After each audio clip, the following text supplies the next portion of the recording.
So I'm just trying to help him out. You said I'm trying to protect the nigga, yo. I don't need you to protect him. He don't need to be protected. He a grown man with 2 kids. I'm agreeing. Yeah, but stupid people need to be protected. Oh my God! So who protecting you? Nobody, because I'm not stupid. No. No. I'm mildly educated, yo. I'm mildly educated. And on that note, as I protect you, we are back on Aries Lounge. We back in the building. Let me see if I can find some hand claps or something around here. There we go. Yeah, that was real aggressive and nasty to come back in on. I don't know. Fuck, why my damn shit ain't working? There you go. God damn it. Before, shit. We was working before. No. Just relax, yo. You know what I'm saying? You've been hanging around Pill too long, yo. I've been here for a while. I've been hanging around Pill a lot, sir. Now the stupid starting to wear off. And if it makes you uncomfortable that Pill and I have grown to enjoy each other's company and just hang out and do things like regular people. So now the stupidity is starting to rub off on you, yo. Oh man. So now I feel some kind of way, because you used to be smart, yo. I used to be smart. Now you sitting there dumbing yourself down to Pills level, yo. I mean, y'all have been friends longer than me and Jay been friends. Yeah, and we were highly educated, and you came, yo. You just started fucking high school. I don't know. You started bringing everything. Just because you went to a good high school don't make you educated. Nobody said that was a good high school. St. Francis. Let's not do that. So we're back for another week. If y'all missed, I'm not about to have a discussion about St. Francis. We are not having a discussion about St. Francis. It was just a St. Francis with the Lake Clifton, a private school. Oh my God! It's a public school with uniform. Let's move on. Oh, my fault. We got Ill Will in the building. Yeah, I'm here. We got DJ Pill in the building. Yeah. Hold on, let me get him on the camera, yo. We're not gonna do this today. We're gonna do it right. DJ Pill, and then we have a special guest. You know what I'm saying? They call him a Baltimore legend, man. This guy has been out here working. Yo, man, he's been in media. He's in fashion. You know what I'm saying? He's out here hustling, getting to the bread. You know what I'm saying? He travels. You know, he's dapper. You know what I mean? They call this guy Stephen Wise. I feel like a drink champ. How you feeling, bro? Like a drink. You like a Baltimore? You like the Baltimore Dapper Dan out this bitch? You know what I'm saying? I heard that before. Yeah. You that's the best descriptor I could give, because your intersection between hip hop and fashion is just that serious and deep in Baltimore. Yeah. You don't believe it? No, you know what? Sometimes I've well, first of all, thanks for having me, man. I appreciate it. It's been a long time since I did this for a while, so I've forgotten. But when I was doing it, it wasn't a home thing. It wasn't like you could just pull up and just. That's a fact. Yeah, I was getting to go to building, and you know, it was. I was like, you can just. Be in your bedroom and just have a podcast and go viral. You know, it wasn't like that when I did it 10 years ago. Right. I got to turn the camera. Let's be clear. This is not my bedroom that we're in now. No, be clear. Yeah. Be clear, but it's not his bedroom. I need to clear that up real quick. He doesn't live here. Okay. That's a lot of setup and breaking down. Yeah. But it's impressive, you know, Jamal, what you've done in here. Like when I first got here about a month or so ago, I was like, wow, he really got. Really, I was impressed. Oh, I appreciate it, brother. The amount of money I see that you put into this wasn't cheap. Nah. I think a podcast is just you just want to start talking on your phone camera.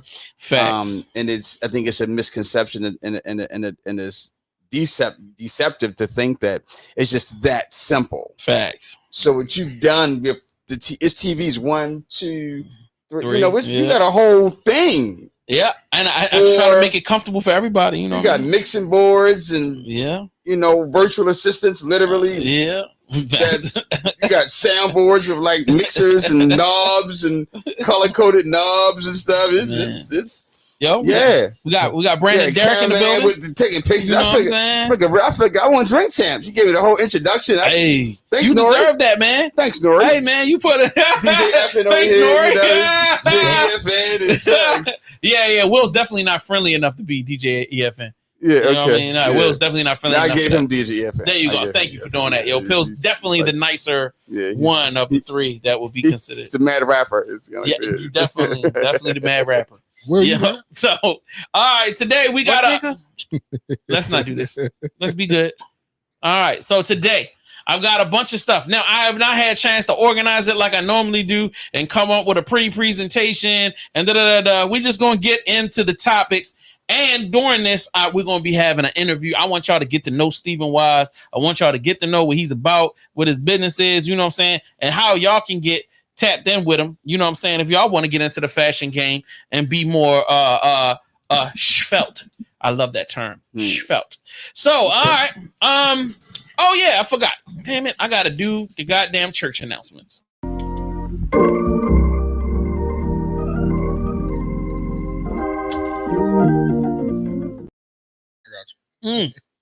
With the church announcements, make sure if you haven't done so, go to patreon.com/VVC Life and join our Patreon right now for as low as $3 and as high as, I don't know, a few hundred. You know what I'm saying? For $3 right now, you can have access to all of our content. Now, I will be clear.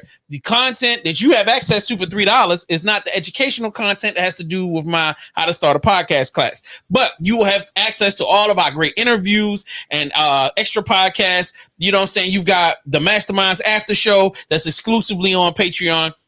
You got extra episodes of Aries Lounge, which are exclusively on Patreon. You got Black Watch Theater, which is exclusively on Patreon. And we got a ton of other content that's exclusively just there for you. We talking about over 100 episodes of content that you can enjoy all day right now for $3, where you can access hundreds of episodes of content from different content creators. So if you don't have to like me, we got other people that you can enjoy. So sign up right now, support the movement. Every dollar goes to continuing to help us grow. See, we got these lights up here. See, normally you can't see them, but I didn't have time to fix the camera because we had to get online. See, but that there you got a TV right there, and all that shit came with the money that y'all have been investing. We making it better for y'all. Second thing, VVC merch. We're gonna have a brand new commercial that we're gonna play later on in the show. We got merch available, just like this wonderful cognac black, what's it called? Cognac Club shirt is available right now. And then we got some other exclusive joints. So look, go to VVC merch, get you some fucking merch. And I put this motherfucking rack up here so y'all can see that it's real. This ain't just some makeup stuff that I was just like magically made. Nah, it's content. It's there. Merch. Lastly, what the hell? We have nothing else to talk about. Thank God. The crab feast was lit. You know what I'm saying? The beach party was lit. And it's done. I'm not doing nothing else. So the only thing I need y'all to do is make sure you subscribe, like, comment, tell everybody, subscribe to the audio, and enjoy. That's all I want y'all to do. And get on that Patreon. So now the next thing, it's time for us to get into random acts of conversation. You ask what makes us the greatest country in the world. I don't know what the fuck you're talking about. And here's the latest news to start off the season. All right. So let's get into the news as we know it. This is something that I saw graze online, and it seems like a lot of Obama content has come and gone very quickly. But for whatever reason, hip hop has just attached themselves to this topic. Barack Obama told an ex person, I don't know if it's a male ex or a female ex. He told an ex, I make love to men daily, but in the imagination. So, how do y'all feel about that? You know what I'm saying? Like, this is the former, you know what I'm saying? The person that we put on the wall. Gay? Calm down, buddy. Like, before we just go ahead and non-president or whatever. Gay? I'm just saying. All right, Pill, what you thinking, brother? I mean, it's a little weird to me. I mean, you're saying you make love to men daily in his imagination. Let's go back. Let's go back to the text. All right. Barack Obama said to an ex, I make love to men daily, but in the imagination. If you say that to an ex, daily you think about other men. In your imagination, you making love to another man, not just thinking about him. That makes it worse. I'm trying to make it better for that man. That means he gonna act on that shit soon, B. Yeah, that's a super big pause, super duper pause. Shout out to the president, but there ain't no shouts out to that shit, yo. He got to choose his words a little wisely. Hold on, Pill. I'm sorry, I don't mean to interrupt you, sir. Why can't he express himself without you saying "fuck that nigga"? Like, damn, yo, he ain't do nothing to you personally. It's not like he chasing you down the street or he imagining you naked. I don't know that. That nigga don't know you. He's never met you. How the hell would he have any reference point for you? Are you that homophobic that you scared of a man that does not know you and has no idea who you are is going to come and snatch your goodies? We had brunch 3 weeks ago, yo. Pause. Thank you. Pause, nigga. What? Embarrassing. So you went on. So you went out to brunch with a gay man. Me and Michelle and him. So you went on a date with I the didn't know. president. I didn't know this when he was sitting there lusting at the time. Wait a minute. So he told you that he wants your goodies. No, he didn't tell me this. I just found out about this one now. So what? Why was you out at brunch with Michelle and Obama? Michelle asked me. The fuck you think I'm saying? No, Michelle asked you out. So he's a cuck, and you about to start smashing his wife, and while he watching, imagining you having sex with him? Yeah. I'm saying you just telling us. I'm trying to figure why is this even a conversation. That's the question. He started. If I can get up in Michelle, you gotta stop, bro. It is what it is. You gotta be. Okay, congratulations. I'm gonna say this. Go ahead, jump in there, brother. That you gotta be stopped. Okay, I would love to hear the whole context because I think what's happening now, people just take snippets. I agree with that. Like if he gets famous tomorrow, it's gonna be this snippet of him saying he's trying to get with Michelle. True. I mean, it's like just take that and it just gets twisted out of context. Way out of context. So that's why I think that we got to be so mindful in media now, just to really even read into, even respond, because we don't know. Like we're not even in their world. He gonna let it ride though. He not gonna give a fuck. First of all, it doesn't really matter. First of all, secondly, facts. I mean, I'm not saying I don't care, but secondly, it's like how we're so pressed to talk about people. Mm-hmm. See more things that are to talk about than some from 30, 40 years ago. There's just surfacing now that somebody cooked up and took a snippet of a conversation, and men, and technically in the English language, men was considered male and female. Right. Technically. Right. Talk to him. Biblically, it was I'll make you fishers of men. But speaking of just a male, it's like a male and female. Man was a species, not just men being masculine. Correct. So it could have been. I'm probably too smart here, but we don't know where this is even coming from. Exactly. So you can just say it was just get this nigga the alley-oop out of the situation. Yo, good job. That's what I'm talking about. And it's a black man trying to make all black men gay. Was that it? They're trying to emasculate black men. Okay. I'm just saying that's a little weird to me. Okay. Yeah. Okay. They've been doing that since the beginning of time, though. Shout out to Celeb Hussey. I hope I'm saying it right. I apologize. Presidential pause. Facts. And then brunch. Yo, I'm trying to figure this out myself, G. I don't have no idea, but I appreciate you for tapping in, and you keep talking, we'll keep posting. All right, anybody else want to tap in on this subject, or can we move? Nope, let's move the hell on. All right, Clarence Avant, godfather of black music, dies at 92 years old. Yeah, rest in peace to the GOAT, man. Let me tell y'all something. We don't have that many people out here that selfishly and consistently defend our black tails in corporate settings. And what that man did for our community, he did exactly that we never, I mean, like, yo, to watch his documentary on Netflix was powerful. And it was amazing. And it was heartfelt and tearful. I'm happy that he was able to do everything he's done for our community, our music, our celebrities, but that he was able to receive his flowers in his lifetime. That he was able to be celebrated properly in his lifetime and to see it. You know, him and his wife. And like, I hate to say it, but when you married that long, his wife passed, I think like a year, maybe 2 years. I already knew. I was like, bro, he ain't gonna have long, bro. Like when you've been with somebody 40, 50, 60 years and then that person gone, at some point you just be like, you know what, I'm done. I'm tapping out. Let me go ahead on with my wife so I can go kick it up somewhere. So like, shout out to that brother. I hope they put that documentary. My question is, who do you feel like could fill his shoes? Not necessarily could fill his whole shoes. That's a very large job. But who do y'all feel like an executive? Because they just put a list out of like 50 of the great black executives of this time period. Who do you feel like could be that person that people could go to get things done in the industry? Give me 10 and then I'll give you 1 out of the 10. All right, you want me to give him 10 people? Just give me 10 executives? 10 executives. Let's just say Hove. Let's say Puff. Let's say Steve Stout. Let's say Kevin Lyles. Let's say we can say Karen Civil. We can say Sylvia Rome. Huh? Magic Johnson. Magic Johnson. Yo, that was That's good. And like when I say Magic Johnson is 3-dimensional, bro. Shaq, like Shaq. Shaq. Yeah, Oh my God. Hell Kevin. yeah, with Shaq. Hell yeah. So let's see who else outside of that. Like that would be good. 10 names, bro. I think I was at like 6 or 7, right? LeBron to a certain extent, you know what I'm saying, could probably make some stuff happen. But like to me, it's having the understanding of the landscape and having the relationships to be able to pick up the phone and get something done. Tyler Perry. Tyler Perry. Russell Simmons, even though he can't come back into the country right now. But that don't mean his reach ain't long. Yeah, that's true. Out of the names you named, I would probably sit with Puff.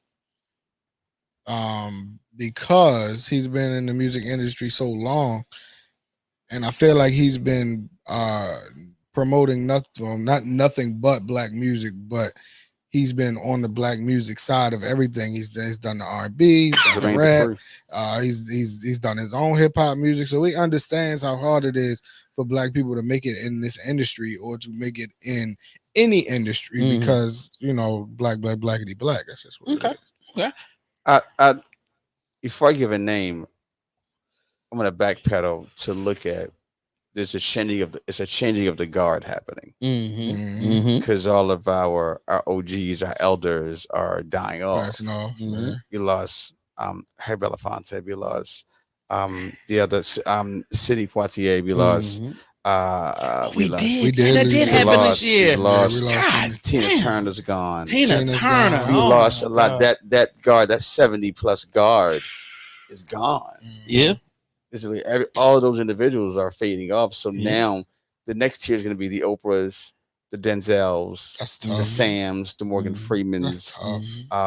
That's where we are now. And then after that comes the Jays. And the Diddy's, but it's the next guard is going to be is the Oprah's, and despite our views on her, she's a part of that guard because Maya Angelou, all those the elders that we had on the left now. I think left is probably Quincy.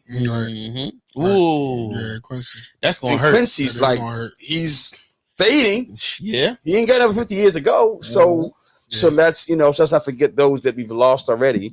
That had so now we got to figure who can be and one person and also too the shoes they fill, they come from a time of racial inequality, major racial inequality, the Harrys but they broke major barriers where we can just make a post now for what they had to really get beat for, literally get washed with hoses. So we can't even equate. And think about the people that they had to learn it from. And the things that they went through. If no one really before them. Because City was maybe 90. Sydney and Harry, they were 80s, 90s. So they came in when it was straight. Yeah. I mean, their rise to prominence was 60s. You know what I'm saying? Maybe the late Felicia 50s, Rashad early and 60s. Debbie Allen. Yeah, that's the 70s, next guard. the 70s and the 80s. You know what I mean? Felicia Rashad, Debbie Allen. Wow. Then probably Oprah. Right. Felicia Rashad. Oh my God. Bro, that's deep. And you just brought up a deeper conversation. And I've been having this conversation behind closed doors a lot with the homies. Like, do y'all not realize that we are the next? We are the ones. We the unks now. We the ones taking care of. Yeah. You know what I mean? We need to be setting the pace on. We ain't too far behind Diddy and Jay. That's a fact. Truth be told. Yeah, buddy. Yeah, buddy. Yeah. So we are unks now. So what the question is, we kept talking and complaining when we were younger about what we wanted to do to change the game. So now we in a position, well, what are we going to do to change the game? Like, how are we going to really play rise to the occasion and play a better role than the people before us? Or are we going to continue to perpetuate the same negativity and BS that came before us? You know what I mean? I was on a phone. I was on a video conference last night, and we were having a discussion about like payola and should an artist pay to get their stuff on a radio, or should they pay to get on a platform and all this other stuff? And I was just like, I always say yes and no. I used to be really hard against it. But then on that note, we should go back to who I would sit there and say would be Master P. Master P, yeah. Master P made his way. He put other artists up there. Yeah. Right. If you actually really go back and actually really watch, he gave you a blueprint on how to do it, how to sit there and put yourself out there. Right. He never got no rest. They were putting albums out. What was it? 2-3 times a month. Yeah, they were putting out 2 albums for like 2 years. Yeah, straight up. He showed everybody how to do that. He actually paved the way. And then I know I'm gonna catch a lot of shit behind this. Another one is Soulja Boy. I can't stand Soulja Boy at all. But his grind on how he did what he did to become where he is, off the whole LimeWire and all that, which not because I don't even know why. A little bit of alcohol involved. I ended up watching some shit on him, and he's like, yeah, he would sit there and go on there on like LimeWire, sit there and create like whatever was hot. Like I think it was 50 was hot and all that shit. Right. He would sit there and put that in there. As the title of the MP3. Yeah, and put his shit in there. And put his on it. So yeah. he was always somewhere down the line. Marketing genius. Yeah. And those two, that's why I sit there, I look at those two and I give them a lot of, because they created their own lane, and a lot of people don't want to. What you're describing is the journey of an individual to get themselves not in so position. much not so much as an individual. That was, at the end of the day, is everybody had a journey. You know what I'm saying? Right. Is what you take from that journey to apply it to everybody else. Right Agreed. now, granted, Soulja Boy, he ain't doing shit but sitting there being a troll. But P is still sitting there educating people on how to do this, Black Power, this, and trying to enrich the Black community. Mm-hmm. You know what I'm saying? I respect that. I respect that Soulja Boy. He's just a fucking troll. Yeah. His hustle, I get his hustle. But as far as what Soulja Boy is now, no, I don't have no respect for him. But P, I'm always gonna have the respect for him because he continues to sit there empower everybody. Word. Okay. Yeah, that's what's up. And shout out to Mastermind. He said tapping in was good. Aries. Well, there's just me. I'm the only Aries here. So Will is a Virgo. I don't know what sign. What you say? You're a Taurus? Yeah. Oh boy, I get it now. All right, he a real pimp. So we got a Taurus in the building and we got a Scorpio in the building. It's a real high energy situation. And the mukbang is about to begin. Pill, you go sit down. I'm gonna throw this video on because I want y'all to hear this, and then we're gonna come back and have a conversation. Can't go on trips with everybody. You need to know the difference between traveling and vacationing. Travelers want to go to museums, they want to do the history tours, they want to get up at 6 a.m. and do the hikes. Vacation people want to lay out by the pool, lay out by the beach, get their party on, get their drink on, take a nap, relax, get massages, and you cannot force these two people to do the other activities. You can be a hybrid of both, but you're going to prioritize one or the other. So make sure you're going on a trip with someone that also does the same thing, and budget is a big deal. If you're not willing to spend the same amount of money, then it's probably going to cause an issue. Travel with the people that you know are on the same page as you. All right. So the reason why I brought this up, people will be like, why the hell are we talking about traveling? Number one, we talking about compatibility outside of relationships. That's an important element I want to bring up. There's people that you can go and drink with, but you probably cannot share any life interactivity with. There are people that you could probably get money with, but you don't want to invite them to your family functions. There's somebody that you are close as hell to and you spend all your social time with, but y'all can't get no bread. Now, the question I'm going to run around and ask you to is, how many people in your life do you genuinely feel like you can step out of town with and have a good freaking time and feel safe while on the road with that person? That means pick two. Do you have two people? One person? One. Damn. Will, that's crazy. All right, Pill. All right. I'm not gonna lie, and I'm gonna catch shit behind that. It's actually you. Okay. Even though for a fact I don't really travel, I don't really vacation. Sure. But I know if I do, he would be the one that I would sit there and do it with, because I know at the end of the day, if some shit happens there while we out or whatever, that nigga got my back just as well as I got his back. If I fall short or whatever, I know he got me. He falls short, I got him. You know what I'm saying? That mutual respect right there. That's super important when you're going on trips. All right, Pill, you about to go. Do I have people that I can go on out of town with and enjoy? Yeah, I got several. Oh, so you got more than two. That nigga, Yeah, you like that? Oh, this nigga Swish. Okay, go ahead. I got a couple. And I'm not saying you got to name their names. Yeah. Now, all right, what makes them the people that you would want to go out of town with? Steve, you ain't got no drink, bro. You should go. I don't drink. You don't drink? You don't want no water? I get a water. Come on, man, get your water, man. I brought it here for you. And I got tea right here if you want to throw some tea in the cup. Y'all ain't get that man a cup, bro? I'm good. I'm good with water.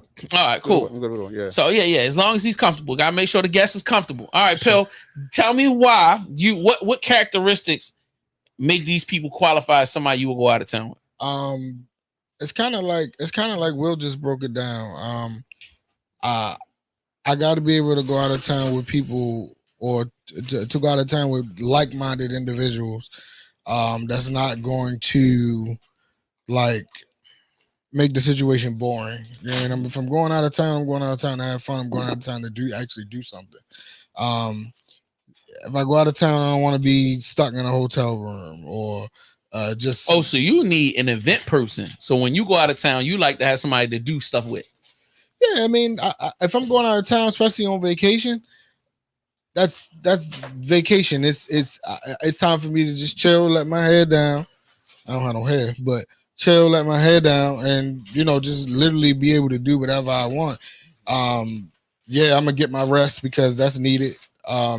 Rest is number one, but at the same time, when I go out of town, I want to be able to do something. Like I want to be able to have fun. I want to see something different. I want to see something new, and I can't go out of town with somebody that don't want to go see something different or go do something different. So I have people, like-minded people that I know for a fact I could trust, that I could say, yo, let's do this today. All right, let's do it. Or as nobody that I know off the top of my head that I would say, let's do this today, and they like, nah, I don't feel like it. It'd be like, all right, no, let's do it. I don't care what it is, let's just go do it. So that's just where I'm at with it. All right, Steve, what about you? I would say first and foremost, well, thank you for the wings. Yeah. I'm gonna napkin in a second. Do you think? For me, going out of town with somebody, it's of course the events and the fun is cool. Thanks, boss. I think what's really important to me is if we can't connect at home, I don't want to be out of town with you if I can't. If the interests aren't similar, unless we get like all the same things, do all. But if but that wouldn't that boil down to people you trust? If you don't trust that person, that means you can't sit there and have the same similar type thing. But I can trust you, and you're just boring. Or I can trust you. I can trust you in our conversation. You're stuck in one space, and I can trust. I got a cousin that gets high. Yeah, and he'd kill somebody for me. I don't go to town with him. I mean, I love him, but that's not where we are. If he was sober, we don't have the same interests. Yeah, I feel that. But I trust him with my life right now. I feel that. If I say I'm in a jam, I'm on the street that we on. I'm on the street. He come in here, guns blazing, and he gets high. So I don't want to go out of town with him and hang out though. I give him some money, go hang out with. Study somebody's in the same mental space. Yeah. That's me. So we have similar interests, similar conversation, because I'm a conversation guy. So if we can't dialogue, go out of town with you, there's no connection. There's no connection, male or female. Right. So if I don't want to be around you in a dialogue and a kind of conversation, if we go to a museum, you looking like why we here? I'm trying to go turn up. I'm trying to go get lit. You gonna drink the whole time we there. You want to party though? You trying to find a weed as soon as we get there? Like, so I'm thinking business. Is it a property here we can put up into? Is it can we get a storefront here? That's how I'm wired. So we can't even have that here. Right. I don't go out of town. I ain't taking you out of town with me. Because that's how I'm wired. So it's gotta be. So for me now, even when I'm dating, I see a female's gotta be okay. Can I go somewhere with you? Can we even have that kind of dialogue? Because if we can't, all you good for is. Then at that point, I don't be doing nothing with you at all. Right. So that's how I get out of town. Just gets into more than just, can we have a good time? You get my bag. Because I want to be somewhere where it's got to be, are you going to have my back kind of conversation? You got to do that in Baltimore. I don't do that out of town. If I got to think about if you got to rumble out of town, you shouldn't be in that particular city. I'm with all that. I get it, but I don't even think about I gotta worry about my back somewhere. I want to leave here to avoid that. I gotta do that here. Right. We got always on swivel here, but I want to be in Turks and Caicos worried about the ops. That's true. That's stressful. Be stressed here. So I gotta leave here to go to be stressed and then pay for it. I don't want that. That's super true. I'm gonna go somewhere where everybody is. They got trust funds. They're happy. They're smiling. How are you? What do you do? Let's connect. What do you got going on? I'll be around that energy. If I gotta go somewhere about being on swivel, I don't want to be there. Ain't no fun in that. I'm stressed at home. At the stoplight. Talk to him. Locking doors. Looking everywhere you go. You know, you going out, make sure it ain't somebody you had an issue with, or do you looking at you weird? Man.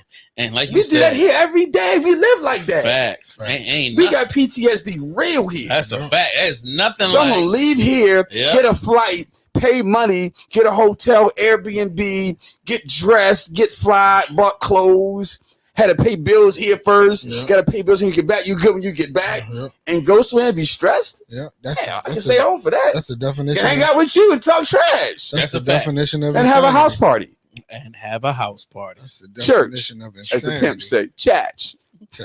Go ahead, Phil. What you about to say? No, I was just saying that's the definition of insanity. Yeah, that's literally what that is. Man. Now y'all got Will thinking like, damn, I'm living life all wrong out here. Will don't care. No disrespect. I no disrespect, but just fine. Nah, he's I'm getting him started. This nigga living. This nigga is living. All right, we gonna go to this next little clippity clip. Let's get into some music, hip hop talk. If I had to start from square one, let's just do breaking an artist, right? When I find an artist I love, I usually sit them down and we make like a 5 to 7 song EP. Out of that 5 songs, I'm going to make at least 3 pieces of content for each song. That's 15 pieces. I'm going to schedule those 15 out. Whichever ones go more, I'm going to run ads behind them, and I'll start that at like $15 to $25 a day, so that shit just keeps building. If I can get them to break through and get enough base, I'll sell some merch, and then I'll rinse and repeat. Keep doing that process until it comes time where they can do a show and they can sell tickets. Then I'll add a show in there, rinse and repeat. Do another project, do the same exact play, add something else, rinse and repeat. Simple as that. Easy process. And all of that money that you're bringing in from all that work that you did, you should be reinvesting in your product. Everything you have, you should be improving. Not only yourself, but your equipment as well. Get rid of that old ass camera. Get you something new so everything look crispy. Like when you scrolling through the timeline and everybody else posting from their phones or posting in 1080, and then you hit them with some of that shit that's like, nigga, what is this? It changes everything. You know the difference when you see some 6 and 8K content. Some feel different. You feel me? So definitely reinvest all your profits. Reinvest it into things that's going to make you more money by running ads so people stream your shit, selling merch, because that brings you more profit. But yeah, reinvest all your profit, especially early. Man, I think it is super, super duper important to make sure that we are having discussions. You know, I mean, I feel like all of these discussions are so important, especially when it comes to traveling, like establishing friendships. But now, like getting into the music, when people ask me all of the time, what are the important things that I need to do as an artist to get to another level?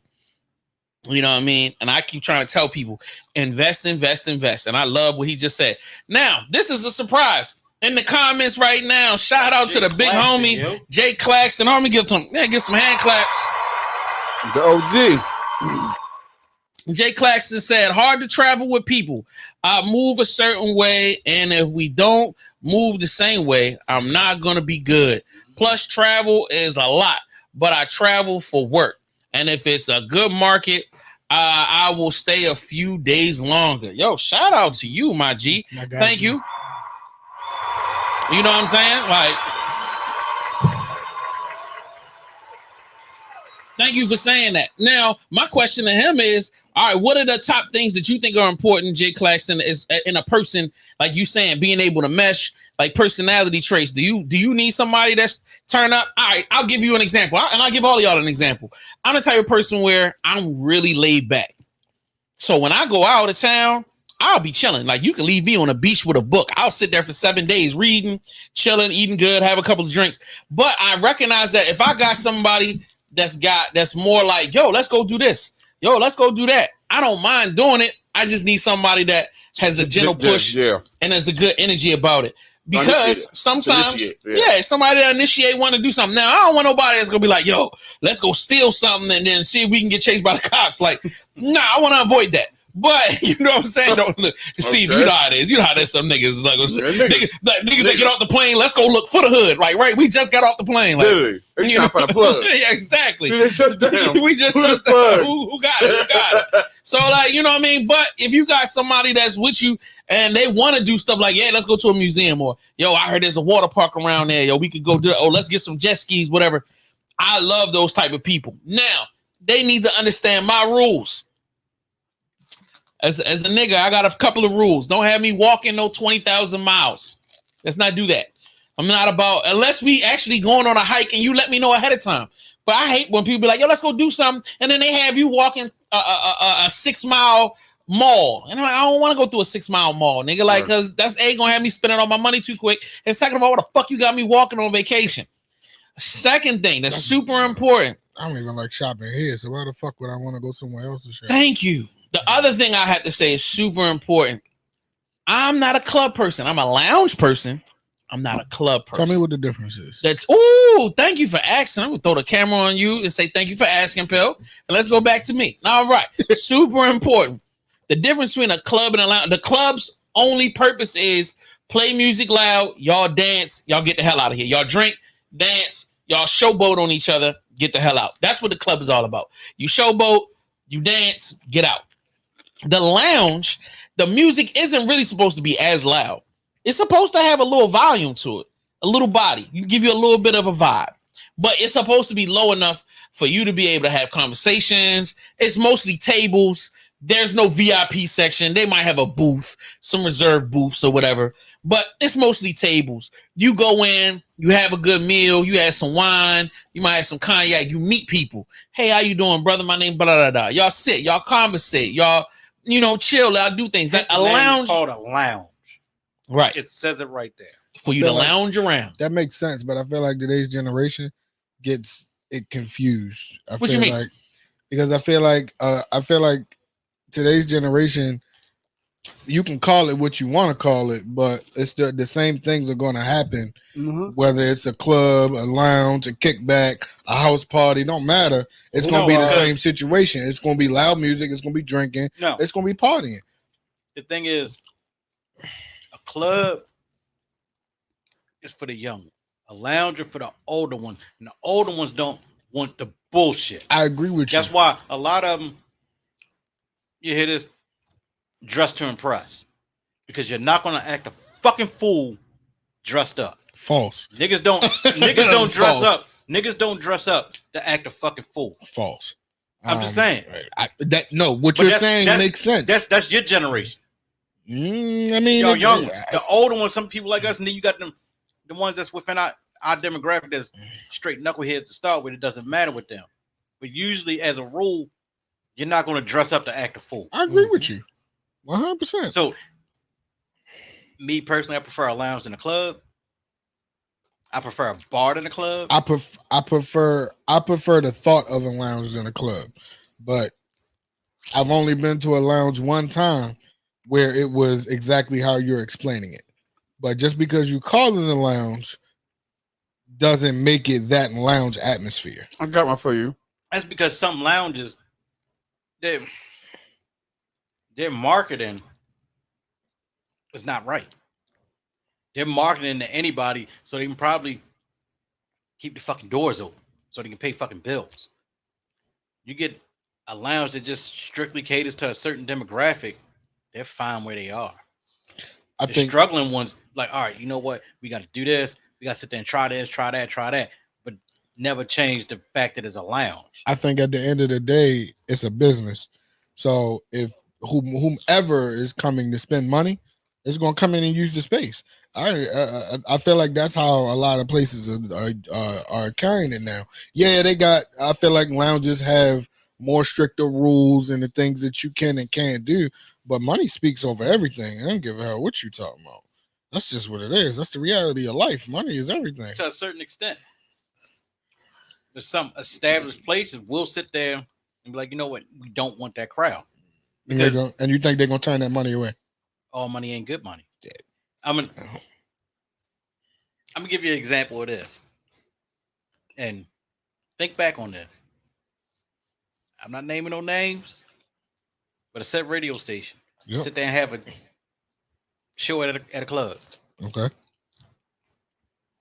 How many of them motherfuckers still open right now? How many clubs are still open now? Clubs that they was at. They all open. They're just not. They're just not hosting them no more. Is BWX still open? I doubt it. Is Sisters still open? Sisters? They changed names. Yeah, I'm about to say. So they're not open. The spot up on Bel Air Road with I forgot the name of it. Where the little girl got killed. The girl got killed. Are they still open? But what that got to do? Because all money's not good money. Yeah, that right there was them sitting there paying their way, letting anybody the fuck in, and then they got that reputation. And what's now? Nothing. So I'll say this: Jamal, choices. You asked a question about club lounge. Maybe you asked. I would say I prefer a mindset. Okay. For a mindset, because wherever the mindset is, we could be in a hole in the wall. I used to have, at my store, we used to have these incredible conversations. Now I could have made it a club. I've had several. I had one store is beside the current club Dream. It was right beside Dream, and my store was the size of a nightclub. It was the same length as Dream. It's 5,000 square feet of space. So I had a club with a bar in it, but we had some incredible conversations. So I didn't choose to make it. So you can make a 7-Eleven a turn up spot and put a pole in it. The right energy. Yeah. You can make a church into a nightclub because they got a sound system. That's true. You can make a hole in the wall to turn up. They call them juke joints. And we've seen that happen countless times. But a mindset, wherever a mindset goes, then that's what's going to be the energy of that space. Thanks. So we have a choice of. So a club, I think traditionally is a larger space as far as square footage wise than necessarily a lounge. But to what you're saying as far as the money thing, what happens in Baltimore, we've seen countless times is that in our city, unfortunately, you start off good. You get stuff, and then the tail end up wagging the dog. Well, and I'm playing because I've had a few bars, I've had the club, I've done it from the customer and the guy with the keys that got to pay the bill. I've seen all sides of this. So what happens is your intentions are, I'm going to set a standard. I'm going to do this. We're going to have this kind of crowd. This kind of I'm going to owe the crowd. We're going to be dressed up, and all that sounds good. Great. Sounds great. And I've had stores too. It all sounds good. Your intentions are pure. Till that bill comes. You might even have a couple of dollars before you go into it. So you just know it's going to work. All your homies are going to support you. Woo. And then it gets slow. And that water bill due when it's $1,500. Yep. Now liquor, you in a loan of liquor. For water. And you already it's a bar, you got several bathrooms, you got liquor, you got a kitchen. Yeah, people go to the bathroom, turn the water on, walk out the bathroom, and the water running. At night, water running all night long, so I ain't turn the water off. The maintenance guy didn't turn the water's running. Didn't even think about that. Toilet water is running. And then the part people don't think about is commercial pricing for stuff is different from residential. So like what you pay for residential, it's 20% more for a commercial space. Go ahead. Taxes on a bottle on a beer on liquors 9 to 11% in the club. I've had a bar 11% on that $10 beer. That's why it cost you $10. Yeah. I owe Uncle Sam $1.10. So it sounds good until it's a slow month and 10 white tees show up, pants sagging, and a pocket sitting out. Money speak. And you got a bunch of bougie folks in line with their shirt and ties on, or they got their slippery earls on.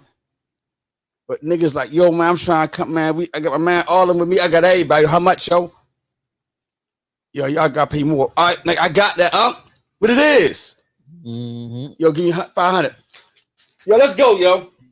Man, you ain't checking us. Yo, we good, yo. Yo, I need 5 bottles too, yo. Yep. So now what you gonna do? All money ain't good. But you ain't gonna turn And it listen, away. I'm the guy who stuck by the standards because I'm holding up the bar. I live by that. I live by the standard. Sure. It all sounds good until that rent is due, and you backed up 2 months, and the landlord calling. See, I know how that feels too. And that landlord calling, and you just spent $2,500 at the bar. Now he your homie. He's your solid investor. Every time he come, now you looking at him because you know he got a bag. Yeah. He like, you need something? Now you in bed with him. Y'all cuddling. I need about 5,000. I'm gonna drop up to you tomorrow. You like, shit, need that.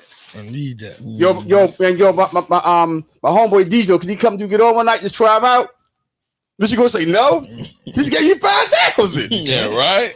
So now I gotta tell you, Jay Clax and DJ Big L, they can't DJ because let's have that real conversation. Yeah. This little man can't DJ worth nothing. Yeah. And he just gave you that 5. Exactly. And you know he good for some more. Exactly. So now his homies come out one day. Yo, they good, right? But you gonna say no, they ain't good? Yeah, they good. They great. Your intent not is good. to have an Y'all are upscale lounge. Exactly. That nothing goes wrong. Yep. And you can't, you know he got it on him because you can't check him. Yep. So now you need him. That's when your shit starts going downhill, and then eventually, so it basically prolongs the inevitable. So you want to go down early, or you want to go down late? That's the question. But the thing is, say you allow that crowd, and you end up somewhat making out of it. How long do you think it'll take before you eliminate yourself from the stigma of, yo, that's a straight hood ass fucking bar, to now it's a lounge? Bro, by then you'll probably be back to losing money again. It's a lose-lose. It's a lose-lose. The only way this plays out, I think, and this is my philosophy on nightlife. I don't know about other cities, how they go in other cities as a whole. I think in Baltimore and in our community, we don't, we're like very fickle here. So we go with the trend. Baltimore's a follower city. I'm going to first say we're a follower city. No, 100%. We don't believe we're going to follow whatever the hot thing is. We're going to follow it. Yep, 100%. That's what we're going to do. Because there's been plenty of places that I've went to over the years. I'm like, you know what? I like it here. Then I watch the crowd change. I'm like, you know what? Because there aren't enough guys like you coming out every day or every week, whatever it is, to support it, to keep it going. It's not enough. When I worked at Berman's, up the street was Tom's. Mm-hmm. Go there all the time. Then I started seeing the crowd change, and I said, you know what? This is not what I want to be around. So I stopped. And I sit there and look at the shit now. It's niggas everywhere. You're not looking at the ratio. It's you. On the other side of that ratio is 10. Right. It's not enough use to keep that business in the same. And I get that. It's just saying, but the thing is, the me's see a crowd like that, then it's like, you know what? We'll go somewhere else. Yeah, but here's the part you're missing. If it was enough use, that crowd don't gotta come in. You're right. That crowd won't come in. I don't even have to let them niggas in because I got enough use in my club. Fuck them niggas. They don't want the niggas. I don't even want them niggas in my club. And that's the fucked up part with the city is I can't find a spot like that where it's just a bunch of use. Yes. You won't. Because and that's fucked up. And that's fucked up because a lot to say, me and him saying, you know what, we just got off work or whatever. We just want to chill, have some drinks, have some conversation, and relax. We don't want to sit there and go somewhere and be like, all right, yo, while I'm sitting here like this and you sitting here like that, make sure don't nobody run up behind me. I'll make sure don't nobody run up. Ain't nobody got time for that, and don't nobody want that. Agreed. You know what I'm saying? And that's the thing. If I can find a spot like that, I'm there every week, every fucking day. All right, well let me jump into some of these comments. Yo, shout out to the Yeti. He said the lines are blurred between club and lounge because club culture changed. Clubs are more interested in selling bottles than people dancing. They put tables in the place of dance floors. I would say that's true. But the reason why I'm saying that's true is because this generation can't dance because niggas is trash.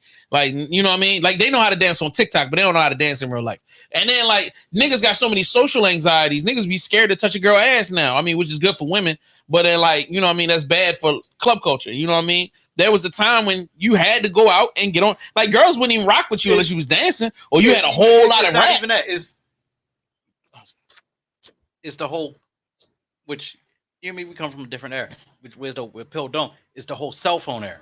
It's everybody's more on cell phones doing this, doing that. Whereas though, we had phones, but we didn't have phones until we didn't have phones until we were adults. Like your first cell phone we used in high school, but you wasn't texting nobody, nigga, because that shit wasn't around, and the shit was so high. Yeah, you weren't calling no bitch on no random. The thing is, we had to go out. You had to talk to you. We had to sit there and talk. Right. Now it's not even nothing like that. It's now we're in the era, the cell phone era. We're in the era of the whole social media era. Right. You're in the area of social anxiety. Right. Because now we haven't been taught how to communicate early on. I was talking to a young man, probably about 30, a few months ago. He was like, she was like, man, can I ask you a question? Yeah, sure. He says, how do you talk to a female? This is going to go into what we were talking on the phone the other day. I'm going to No. Go ahead, bro. So we've been talking. I was like shocked because I'm in my 40s. So I come from an era like Jay Claxton in that era of, you know, he was on here. I just said his name, but you had to have game. Yes, every dude I admired, the same area. Every dude I admired had game. You just had game. You wasn't paying for pussy. Nah, you had game. And you sit there saying that is back then it's like I don't know how the fuck I had the game I had. I don't know how the fuck I pulled half the women that I did. I have no idea. I just know it happened, but I knew in order for me to sit there and meet these women, because there was no social media, it was no MySpace, it was none of that. It was. I had to go out and sit there and yes, I had to sit there. Damn shorty. It was nothing but just damn shorty. You had to have a mouthpiece. Right. You was outside in the corner. You were hugging the block. You with your older cousins, your older homies, whatever it is. You had to have. Right. You had to get us sucked in. Right. And you gonna walk by with shorty again. Right. You can walk by me again, not say something. It was almost like a sale for real in real life, because not only did you had to open up, you had to introduce yourself, you had to get a conversation, then you had to close it, baby. You're right. You had to have a pen and a paper, because you had to remember to bring a pen and paper out of the house. You know what I'm saying? There wasn't no cell phones. Right. Then you had to be like, shorty, let me get your phone number. You was downtown for the 4th of July, Easter. You had an ink, pen, and paper, and you ended up, you and your cousins, your homies, who got the most numbers. That was the goal. Real you life. had the goddamn code for the beeper. Exactly. Oh, he went to the beeper game. I was just saying. No, that's real. You had to give a code out for that's the beeper. real. So that goes back to now where the club and the lounge thing, where people don't know, they'd rather just go on their phones because I don't know how to talk, but just go right to a DM. Right. You talk to females now who are younger, or even the guys, they'll say DM me. They'll have a whole conversation with you on the DM. That's a fact. You say, what's the address? They'll DM you. They address why you just call me. Just call. Just call. And that goes back to that era. And me, I don't know nothing about that shit. That's in the town. I don't know how to DM. You know, it's just me sitting there talking to you through a DM. I don't know nothing about that. I'm not a real big phone person. I'll talk to you on the phone. Yeah, yada yada, whatever. Let's meet up. Let's have something. Let's go out to eat. Let's do this, do that. That way I can sit there. It's more intimate. I can sit there and have that conversation with you. Now, let's. I can sit there. Whatever game I have, I can sit there and flex that shit. Right. You know what I'm saying? And increase the probability you getting laid. But go ahead. But that even go back to some criminal stuff. Let's just have a detour for a second. Yeah, go right ahead. Big fact. That era of hustling. There was no, old school. Even Jay said, there is no Instagram. He don't have one to this day because he come from an era with no cameras. So you say, yo, meet me. Yeah, I'm at the spot. You knew what that was. If you were in that hood, that's how y'all trap or do what y'all do. You knew where to meet up. Y'all, I'm at the spot. That's why last time, I'm at that spot. Because it wasn't so then that cut out the room of the setups. Cut the room of little snitching. It's always been snitching. It's always going to be snitching. Right. But it cut out because you had to go meet somebody and had a conversation. So was it a post, I got perks on Instagram? Yeah, that's just like... Because the men had to maneuver illegally. A couple weeks ago, he was like, "Yo, I'm around the way. Can I pull up on you?" I'm like, "Yo, I'm not home, or whatever." He had to say more than that. Just like, "Yo, where you at? Yo, I'm not too far from you." And niggas know what it is. Were the beginning of we know exactly what it is. Do you remember on the beginning of Goodfellas? Let's go back to the beginning of exactly Goodfellas. What you about to say? Hell yeah! I should go watch that again tonight. The principles in Goodfellas and Casino were epic. We didn't get to Godfather, just get to Goodfellas. When I forgot his name, but he had to carry the umbrella around for the OG. When they tell a nigga about the lick, he had to go to the door, knock on the door. The shipment gonna be in. Do you walk? It was raining. You're walking with the umbrella. They going from door to door relaying the message. There were no phones. What killed everybody? What got everybody jammed up at by the end of Goodfellas? The phone. Phone tag. And let's make it to relative society now. That's what technically, if you want to get in. What's jamming? What's jamming current society and culture up is we don't know how to have authentic communication. Things that are discussed in a conversation, verbal. Me and Jamal have these great dialogues this past week. We do talk. We call each other on a random day. It go from we'll call you real quick. It'd be like an hour conversation. We can't have that via email. Those things discussed cannot be uncovered in an email, in a text, in a DM. I love all those methods, but it's not authentic communication. So that these kids, young people, will just go and turn up at the club because they can't talk. Our uncles, they went to the club, they talking trash. You connecting, you bonding, you discovering some new things about somebody, you meeting a new chick and your new side chick. For sure. It was a beautiful thing. Word. The problem is a beautiful thing. The problem with the cell phone era now is we breeding more we bring more introverts now. Exactly. It's a lot more anxiety is real. It's a lot more introverts now, to where people don't know how to be. And they're angry and they're tense. The tense is okay. The guys, I was real quick. You go. No, go ahead. Go ahead. Finish. The young man I said when I was talking, he asked me how to approach a female. I'm like, yo, just say hello. So I realized he was like, yo, I don't know what to say, so I probably come across aggressive because I don't know.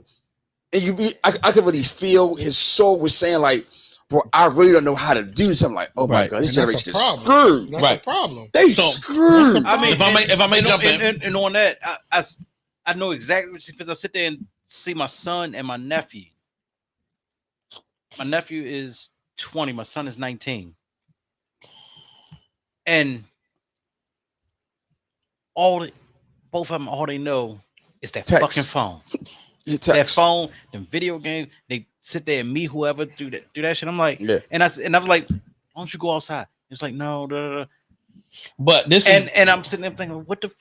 Okay, so let me tell you. With you? And that's let me tell you, thinking from when I was their age. Let me tell you the reason why that, and I hate to say this, but the reason why it's your fault, or you and the baby mom's fault, is that tablet and that phone became the solution when they was younger. No. To calm down. I did not. I was full on against all of that. Right. I've tried everything to put his ass out the fucking house to go out in the street. What you mean try? All you gotta do is put him out there and lock the door.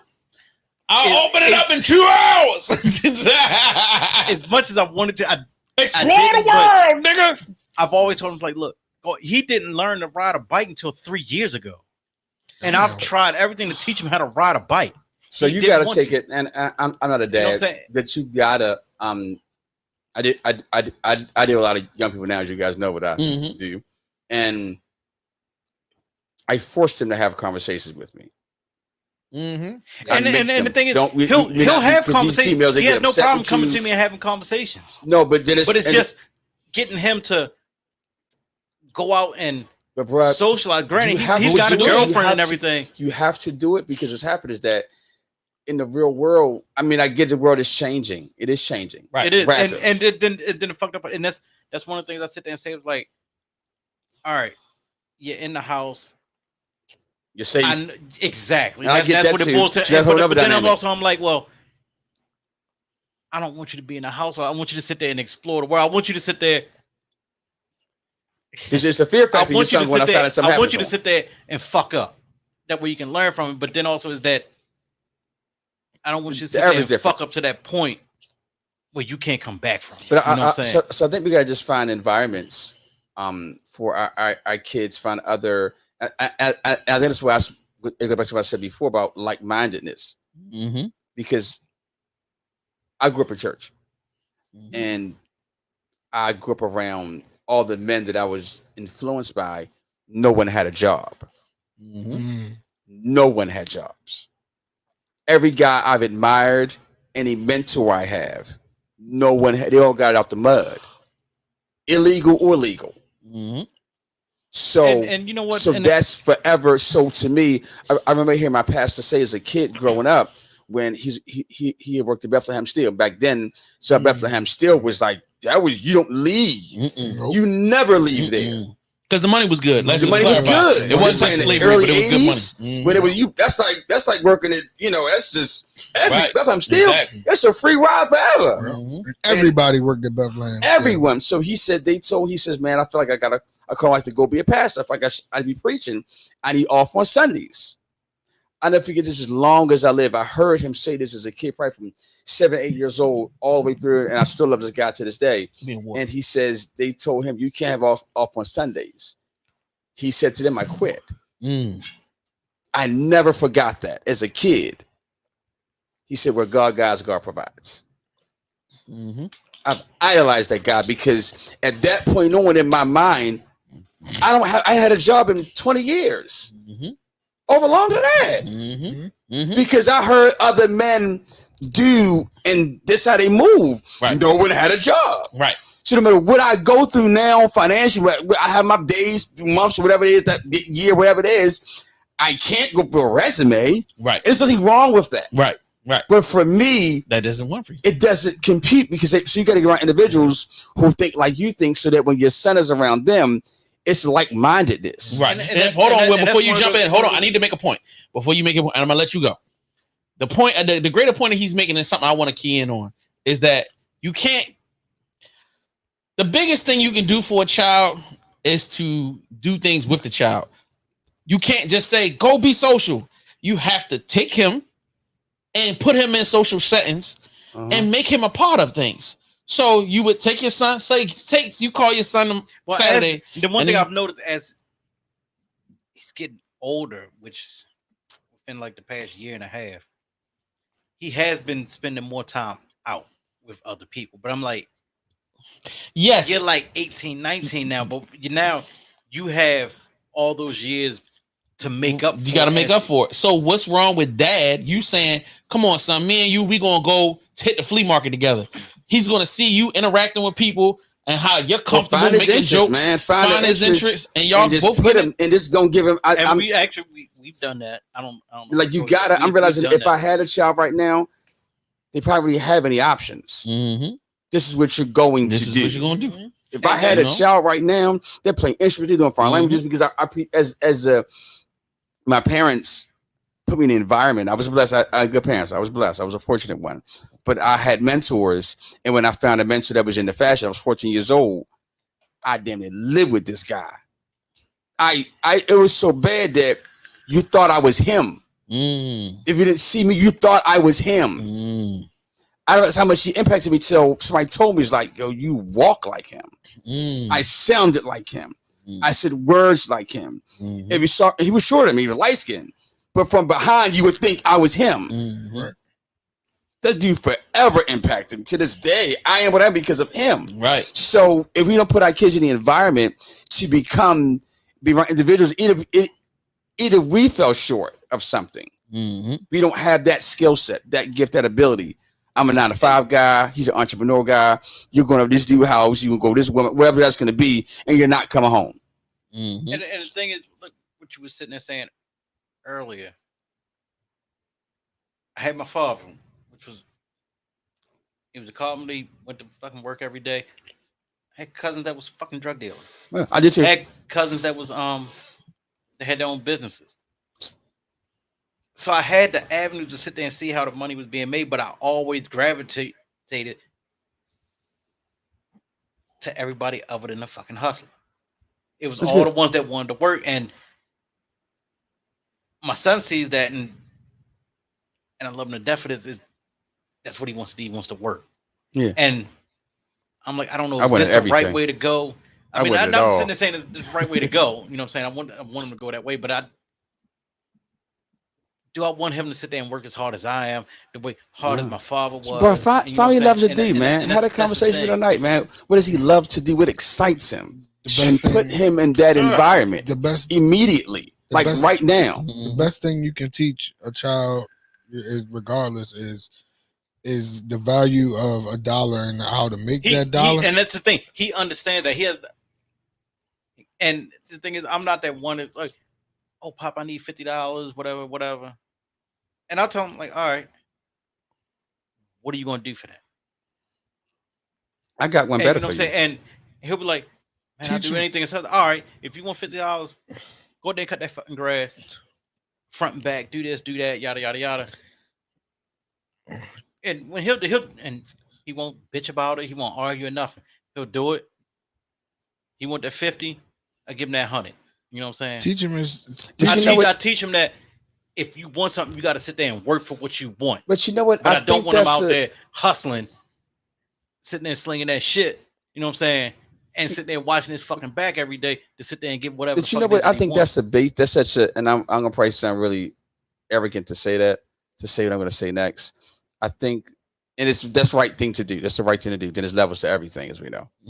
I think now looking back on what I've done, how failed, how I've won, all those things, I think even greater than that is not even teaching a child how to work and how to go cut grass. That's the honest thing, the right thing to do. That's like our parents used to go get a job with the government because that was a good thing to do. The next level to that is, how can you imagine yourself having that money? Yeah. How can you imagine? I'm realizing now our divinity. That's where I'm at now. I learned early on that I can imagine myself being, because I grew up with nothing. We didn't have anything. We were poor. So I grew up with roaches flicking off. You scared to go see because roaches can call your ear. That's how I remember days like that. So I had to imagine myself in situations. And then I realized the power of that. So we can teach our kids as kids, bro. They can imagine their success. Yo, fuck a job. Yeah, you can imagine yourself being somewhere. And that place actually coming true. And oh, nigga, fuck a job. We can get that part at 8 and 9 and 12. You can get quiet and get quiet in your thoughts, my nigga, and sit there, imagine yourself with them Jordans. That was the exact, and create something that can manifest that. Nigga, we can skip 50 years of working hard and struggling. Yep, that was exactly what I was going to touch on. Because you can fuck cutting the grass. That's some basic shit. You can teach a kid. You can teach a kid how to work, but the best thing that you can teach a kid is how to own your own. Divine. Get your own. Get your own. Even having your own. The next level to that is because I've had my own. Yeah. I did at a store 22. I did it. Yeah. I've done it all. Done it. I am that song. Shout out to Solilo. Done it all. Shout out to Solilo. And I feel you on that because Jay sit there and tell you back when we was like 22, 23. I had the shop back then. You know what I'm saying? I've sold everything. It was an epic fail, but at the end of the day, I can sit there and put it on my resume as I've had it, it failed, and I can move on. I'm still working a fucking and you job, at least know if you ever wanted to do it again. I know where shit fucked up, and you know where to carry it from. The premise of this is the power of the imagination. Right. If we can teach kids, well, first up with the parents first, right? We can imagine ourselves out of situations. Right. We can imagine. You can imagine. You know, I want to take Aries Lounge to a sprawling 5,000 square foot. Whatever we have, good, bad, or indifferent, we imagined it. Right. Everything we have right now, the car we drive, the person we date or married to, our bank account situation, our jobs or lack thereof, our careers, whatever we have, we imagined it. It was our thoughts and our prayers that got us there. That's a fact. That's a fact. You could not come and see. We talked in years, literally. We have not talked in years until about a month and a half ago.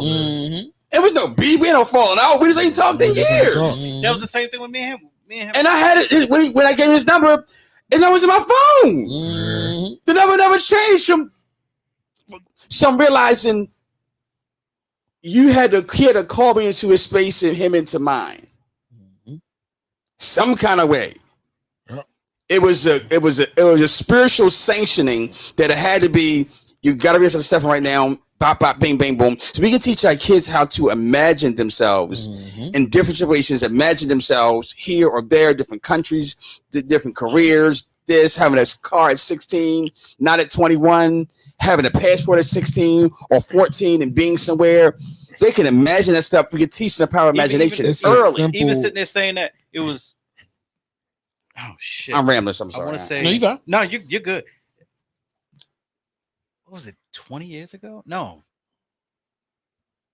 Yeah, maybe almost 20 years ago. I was sitting there listening to Aries Lounge when he was in Atlanta. And I never told you this. Yo, I like that. I was like, this should be dope. It was up here. And I could sit there and be on the show. I kept that in the back of my mind. I said, I never thought that I think maybe, what was it, 6 years later, that I would be on that fucking show. No, bro. And no, here I am now. Pause. You know So he ruined my life so that he could be on the show. I just want y'all to know that I could have been in the A fucking a bad bitch. I'm just playing. I was just playing. So pause. You created that whole world. You never thought you did think about it. Yeah, I thought about it. And you said it. And he'll tell you, I listen every fucking week, every fucking day. And you imagined it, bro. You imagined that. So go get a Bentley tomorrow. Yo, don't say that. I'm calling you bluff like you telling the wrong nigga to say because that nigga will go get a Bentley tomorrow, right? And won't have a way to pay for it. It's a such thing as putting positive energy into the atmosphere. When you put positive energy in the atmosphere, you get it back. My sister told me not too long ago, she sat me down and said, yo, you want something, write it down, put it on paper.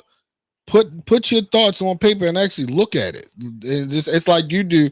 You put shit on a whiteboard, on a marker board. Right. Put it on a marker board. Put it on paper. Look at it every day. Make that vision. Take that vision out your mind and put it on something and look at it. Make sure you understand the concept. Because you'll subconsciously see what happens is when you start writing that stuff down and you're looking at it every day, you subconsciously try to start figuring out ways to make it happen. You know what I'm saying? And sometimes it may be immediate. Sometimes it might take time. But if you think about something, it could go away just that fast. Yep. But if you believe in it that much and then you keep going, it's the same thing with you in a car. You'll see a car and you'll say in the back of your mind, I really want that car. And then you'll see the car again and you'll say, I really want the car. And you'll keep saying it. And so guess what? You'll figure out a way to get the fucking car. You know what I mean? Because that's what you want. Everything else in life is manageable the same way. What I'm challenging you is that it's figured out. Like we said, I'm gonna pray. Like you really gonna pray for a car, pray for a home, because when a Mercedes or Ferrari or Volvo or Lexus or whatever Toyota made the car, that depends on. In that situation, it depends on what you want. You know what I'm saying? Whereas though. A month and a half ago or so, I bought a vet. Corvette. Okay. I've been wanting one since I was 8. Okay. I've had the opportunity throughout the years to go out and get one. And I was like, you know what? It's not a bad. I mean, it's a bad financial situation to do it. Whereas though now, I'm like, you know what? It is. Let me go out and get that. It's one of those things. It's what you want. Well, you know what I'm saying? Not so much as it's.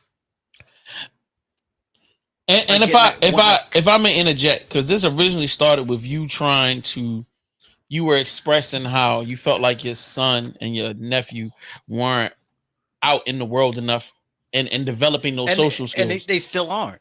Okay, so but let me make my point. Now they have cars. Y'all know my little cousin. Y'all meet him, y'all see him. He in the house with me. I started working with him. He started working with a construction company like he was 14 years old, bro. And every day when we worked together, not only was I teaching him how to be a carpenter, but I was also removing any kind of negative shit that his mom and family was telling him. And I would constantly tell him, you can do what you want to do, but this is what it takes. There's a good and a bad with everything. Yep. And every day at work, Monday through Friday, I would talk to him. We would talk about different ways to make money. He'd be like, yo, Mo, I want to make $1 million. And I'd be like, all right, so what do you got to do to get to $1 million?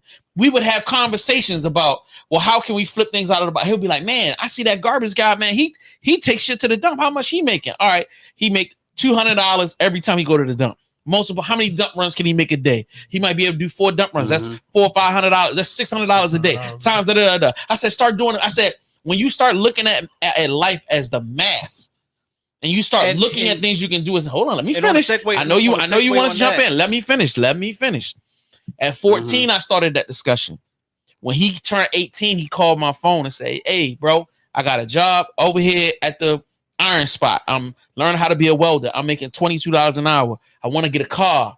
I got the money, but I need you to walk me through getting a car. Process, the science. I said, cool. I'm going to come get you, and I'm going to go with you to every car lot. I took him to 7 different car lots, and we had discussions. At first, he was like, I want this, I want that. And I said, cool. The key thing I told him is, I'm not telling you what to spend your money on, but what I will tell you is that if you spend more and your payment is $600, you got to pay that every month. Is it easier and more manageable to spend 3 or 6? That's on you. Yeah. So you can get this Lexus, you can get this Benz, and he's like amazed, like, yo, I can get this, yeah. But look at how much your payment going to be. Mm-hmm. Look at what your insurance is going to be. Look at your insurance. Look at your maintenance. You know what I mean? So then he ended up going from wanting the BMW to he got him a little Ford Fusion. You know what I'm saying? It's a manageable car, manageable payment. Science. Now he's like, bro, I still got this amount of money every week. Oh shit, thank you, cuz. And I sat there and made sure that they didn't screw him. I made sure that the paperwork was right. Yeah. I made sure that anything that they didn't need, that's a part of being there. I'm not talking about being somebody's dad, but what I am talking about doing is guiding and being there through the process. Right. So now when he turns 19 and he like, I want to move out. I'm about to get me a place. I could have told him and let him get the $1,500 a month, 1-bedroom apartment. He could have been lit. But I was like, look, bro, I'm about to get back into this hood. I found a nice place. Yo, it's going to have enough space for both of us. We can split this. You can save money and look at what you can put in the bank versus what you'll be spending. Now, once again, I'm not telling you what to do. Right. But I'm telling you, you can either save money or you can spend money, what you want to do. Right. And he made the decision. And now, look, he got a successful clothing line. He got his own place. That boy, 20 years old. He making, I can't tell you how much he make on that clothing line, but they make good money off that shit. Yeah. It wasn't about me dictating to him anything. But what I did do was give them information. And I kept giving him different examples throughout the years of success versus failure.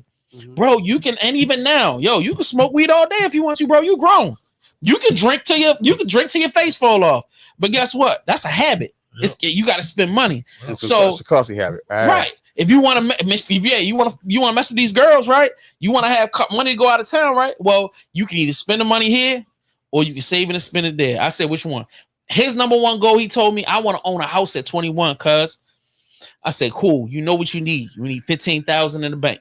You need that 700 credit score. Mm-hmm. You need to have your taxes from the last 3 to 4 years. Now he come to me, hey, cuz I'm at this amount right now. I got this in the bank. I'm ready. Like, I'm preparing him to get what he wants so that he can be 21 and own a house. He already got the car. He already got a great job. He done got 2-3 different raises. And he got a successful business on the side. Yep. This is how we can create success. And I'm only bringing this up to you as I know you want to just say, well, I spend time with him and I do this, but are you really taking a nigga every day, every other day and having real conversations about What are your plans for 10 years from now? What are your plans 20 years from now? What are you doing today to get to that? How much money you got in the bank? Let me see your bank statements. Now, what did you save your money on? Well, why did you spend that money? Now, I'm not telling you what to do or what not to do, but is this going to help you get to your goal? Is 2 ounces of weed every week going to help you get to the goal, or maybe a half an ounce and you put this money in the bank? And you ration it out. Yeah. Those real discussions in a person's face, especially with a man. You could be delusional with these girls. You know what I mean? Which I vote against. I vote against being delusional with any young person. But you know what I'm saying? With young black men, we need to be in their faces about making sure that they understand the decisions that they make. Yep. I'm talking about from every dollar, from your food, from your time that you spend. Bro, you can sit here and play video games, but is that going to get you closer? Because guess what? And I told him this, one day I'm going to be gone. What you going to do? When I'm dead, what you going to do? When your mom dead, what you going to do? When your little sisters and all that, what you going to do? Are you going to have money? Are you going to be able to stand on your own 2 feet? Because these are real conversations, bro. We're not going to be here forever. No. And those children need to be prepared. Yep. And you can sit and cry and lament all day long, but either you're going to get aggressive about transferring that information to the next generation, or that's what we're talking about. You're going to sit there and be depressed and be mad at yourself when you ain't that bad and niggas is fucking up. Are we going to help to push this next generation? And that's what Clarence Savant, that's what we start off with. Boom. That is, are we going to be the ones? Are we going to pick up the torch?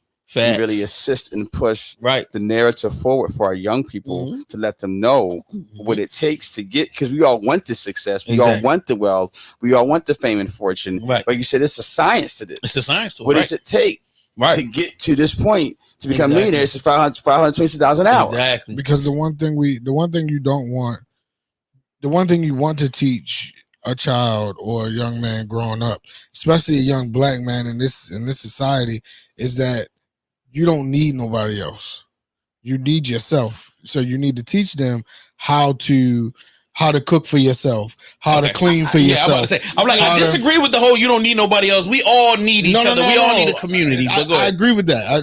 We definitely need people. I mean, we definitely need people to talk to. You know, we need people for everything. We need people for everything. But you need to know how to take care of yourself. Of course. Yeah. You don't want to be in a situation where, damn, I need somebody to iron these clothes. Damn, my house dirty. I need somebody to clean it. I need somebody to clean my clothes because I don't know how to clean. I need somebody to cook for me because I don't know how to cook. You need to be able to put your children or another young man especially young man. Again, I say you need to be able to put them in the position to say, "Oh, I could do this myself. I don't need you to do this for me."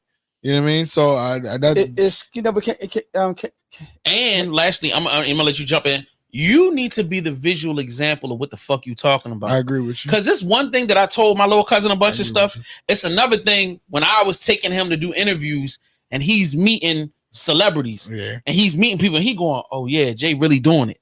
When we moved in here and he's watching me whip this house into a home where he was coming in here like, "I'm overwhelmed. I don't know what to do." Cuz don't worry about it. Pick one thing in the room and clean it.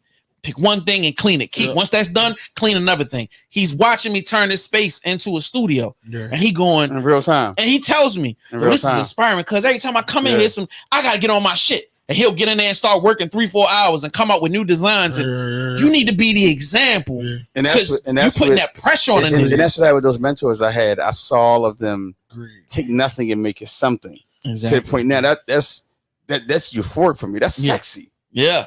The idea of taking nothing that's in your hands or in your mind and it come to reality. Once you taste it that one time, you're forever hooked. Exactly.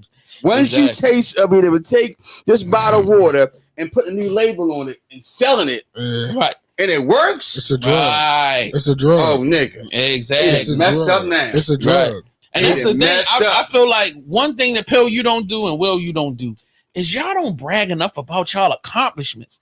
Y'all spend too much time, whether it be jokingly or non-jokingly, talking about this down stuff. But guess what? When you doing that, there's people around you listening. If y'all was to talk about and brag about what we did as VVC Radio when we was at our height, people would be more inspired. You would be more inspired within yourselves. Yo, you accomplishing so much. Your son knowing how to work, that's great. But does he know what to do with the money once he made it? Does he know what to do with himself, like to make his life better, to make other people's lives better? Same thing with you. You DJ, you do all these things. Your children need to see the manifestations of your talents. I can honestly tell you, I do it because I feel like I don't do enough. I feel like I don't do enough. I feel like I don't hold my end of the bargain. It's just like you just said it, and it hit home to me. You said that I need to be the example to my son or to my daughter, for that matter. I need to be the example, and I don't feel like I'm the example. I feel like I sit back and I let shit be done for me. And I got my own personal reasons for that. But at the same time, I need to be the example. I need to be more of an example so my son can see that I don't need nobody. And beyond your son, let's put him to the side. You need to be an example so you can see that I can do the great person that you are. You got to be able to look in the mirror and be like, damn, I'm that motherfucking nigga, man. Sometimes climbing that mountain, slaying that dragon, you know what I'm saying? Killing the evil. It's all about you being able to look in the mirror and say that you can do it. Now, am I saying that you got to do it every day, all day? See, that's some exceptionalism. For a nigga to get up every day trying to slay dragons, that's exceptional. But if you can get up twice a year and do some fly shit just to flex on niggas, I'll be honest with you. We did the award ceremony a little flexy wise. Like, we got to let niggas know. Nigga, the VVC ain't around them. But let's show niggas we can still get out here and shake the city up, and we can run a nigga timeline when we feel like it. Sometimes you got to do that. But I feel like a lot of times y'all will attribute the things that we do as a me thing. There is no everything that we do without you and without fame and without, you know what I'm saying, even Steve. Like, we all do it together. I might run the ball, but I still need you running defense. I still need you running defense. I still need you to come out and have the thing. Like, because it don't work without all of us together. You know what I'm saying? Even the craft feast, nigga, that shit was sold out, but you was still a DJ, nigga. Everybody still had a good time. Which they don't niggas call you about that job, nigga. All right. Well, a nigga just hit my phone, so I gotta put you on. But like, at the end of the day, it's really all about you got to stand on your square. Because even at the end of the day, like, sometimes I need you to win so I can get inspired again. Or I feel the pressure. Damn, this nigga Pill really killing. I need to get the fuck out here. And that's why it's such. It goes back to this traveling thing, and it goes back to I have a dear friend of mine, Alex. Shout out to Alex. And it's a brother by another mother, like literally. But I'm realizing you can't call someone friend or bro if they can't challenge you. That's a fact. If they can't make you want to be better, want to do more and be more, that is not your bro. That's a yo. That's a fucking. And you know what?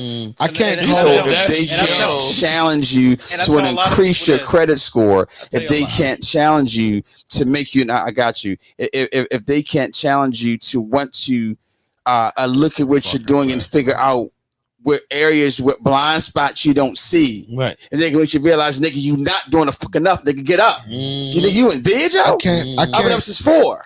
I can't call a nigga my bro if he can't tell me I'm wrong. So that goes back to what you just said about you don't need anybody else. Actually, we really need everyone. We gotta be the right individuals, right? Because everybody around me, nobody has jobs, right?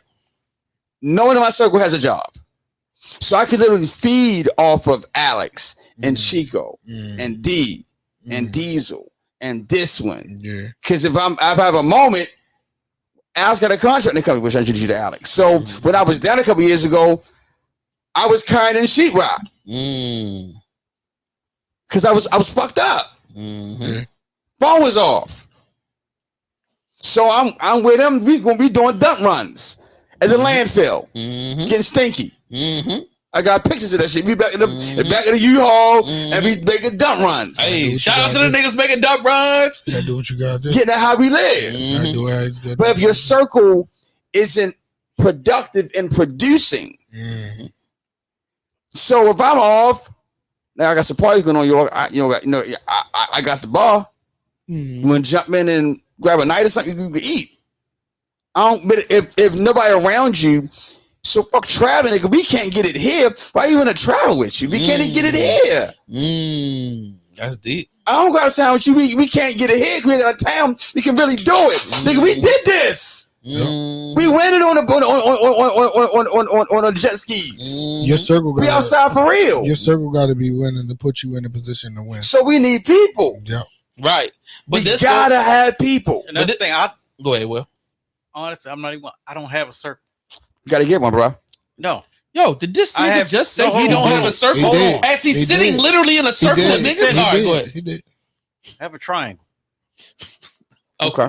I'm gonna let you slide on that bullshit. Which is let like you slide. this. I have me, I have Jay, and I have Pill. That's it. Within that triangle, if I know I'm fucking up, one of these niggas, probably not him, but more so Jay, and let me know that I'm fucking up. Niggas put this on. And also another thing that you said, this nigga has pushed me. As he should if he's not, he's not a friend. In my career, because you don't know, I fix cars. Okay. He was like, yo, fuck fixing the cars. Why don't you be a manager? I'm like, and Pill knows this because I done said this a whole bunch of times. I said, you know what? I was there for I told him, nigga. I said, I don't want to be a manager. I was there for it, nigga. I went on and said, you know what? I seen you fuss a nigga out. So I did it for like, what was it, 2 years? Yeah. Just about. And I realized that wasn't what I wanted to do. That wasn't his calling. That wasn't me. As a manager? Yeah. Okay. So I went back to turning wrenches. And I'm happy as shit. I'm making good money.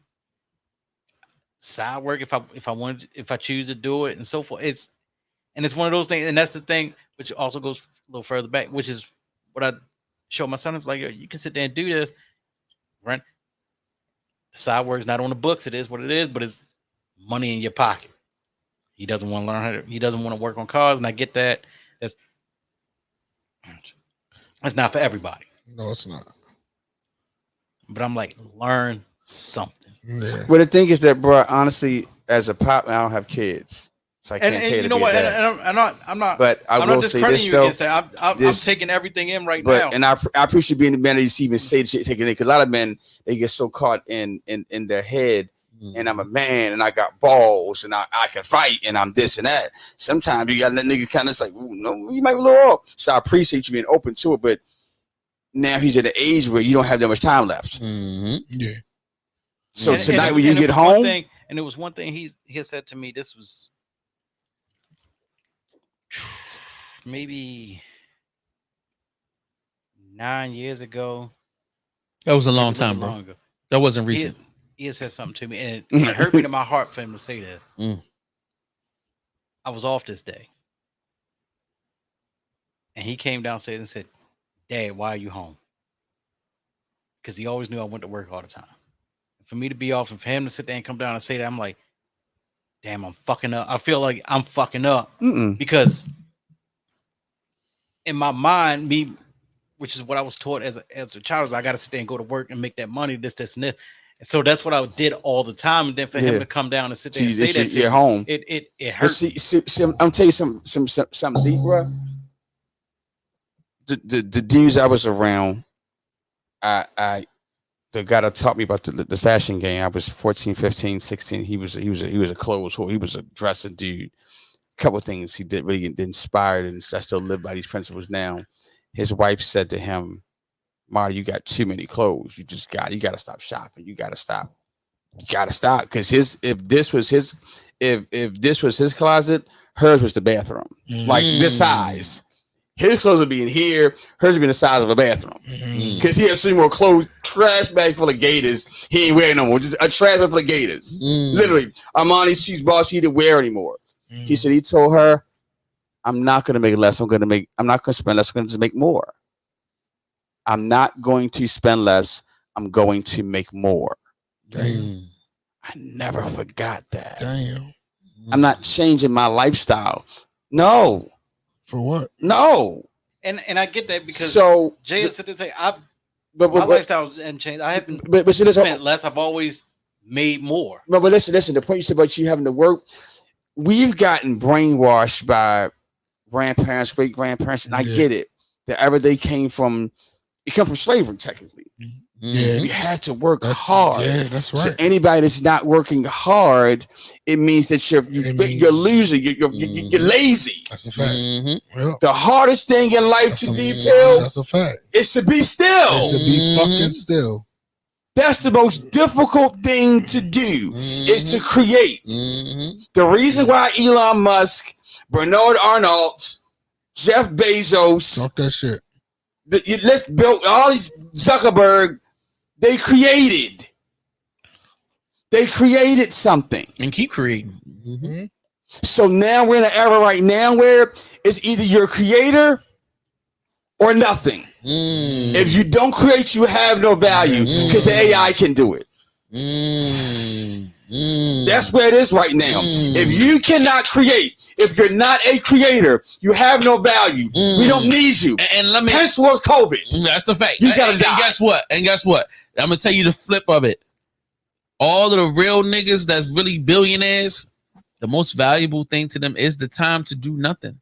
It's the time that they take. They create all day. I'm never going to take that away from you. But everybody knows you bust your ass so that you can take the time when you want it to do what you want. And you create so you can sit home. Exactly. And say, son, let's go do something today. Let's go do something. Because daddy put the work in already. But because I'm that nigga. But I feel like the trick of America is giving you that feeling that you have to work.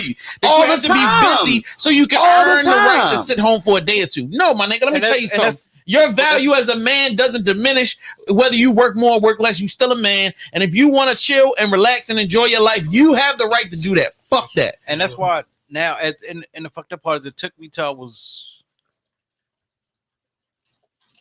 52, right? Because you like 60, right? 40. No, you like 61. You 61. If I'm 61, that makes you like 70. So all right, I got you. All right, let's move on. We don't gotta do all that. That's disrespectful. I was like 39, 40 to understand how to take my money and then start investing it in the stocks for later on. That way, when I'm sitting here doing this, I'm making money passively. I'm not doing that great at it, but it's long term, baby. It's long term. The thing is that if you teach them, because I'm like, it's a marathon, not a sprint. You know what I'm saying? But if you teach them about the value of being still and the value of creating, that being busy doesn't mean being productive. Talk to him. That was being busy doesn't mean productive. A lot of times we're running around doing nothing at all.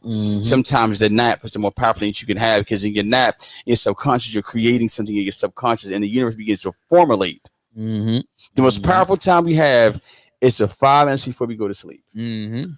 Wow. Oh, to say it again? The most powerful time there is in the day. Wow.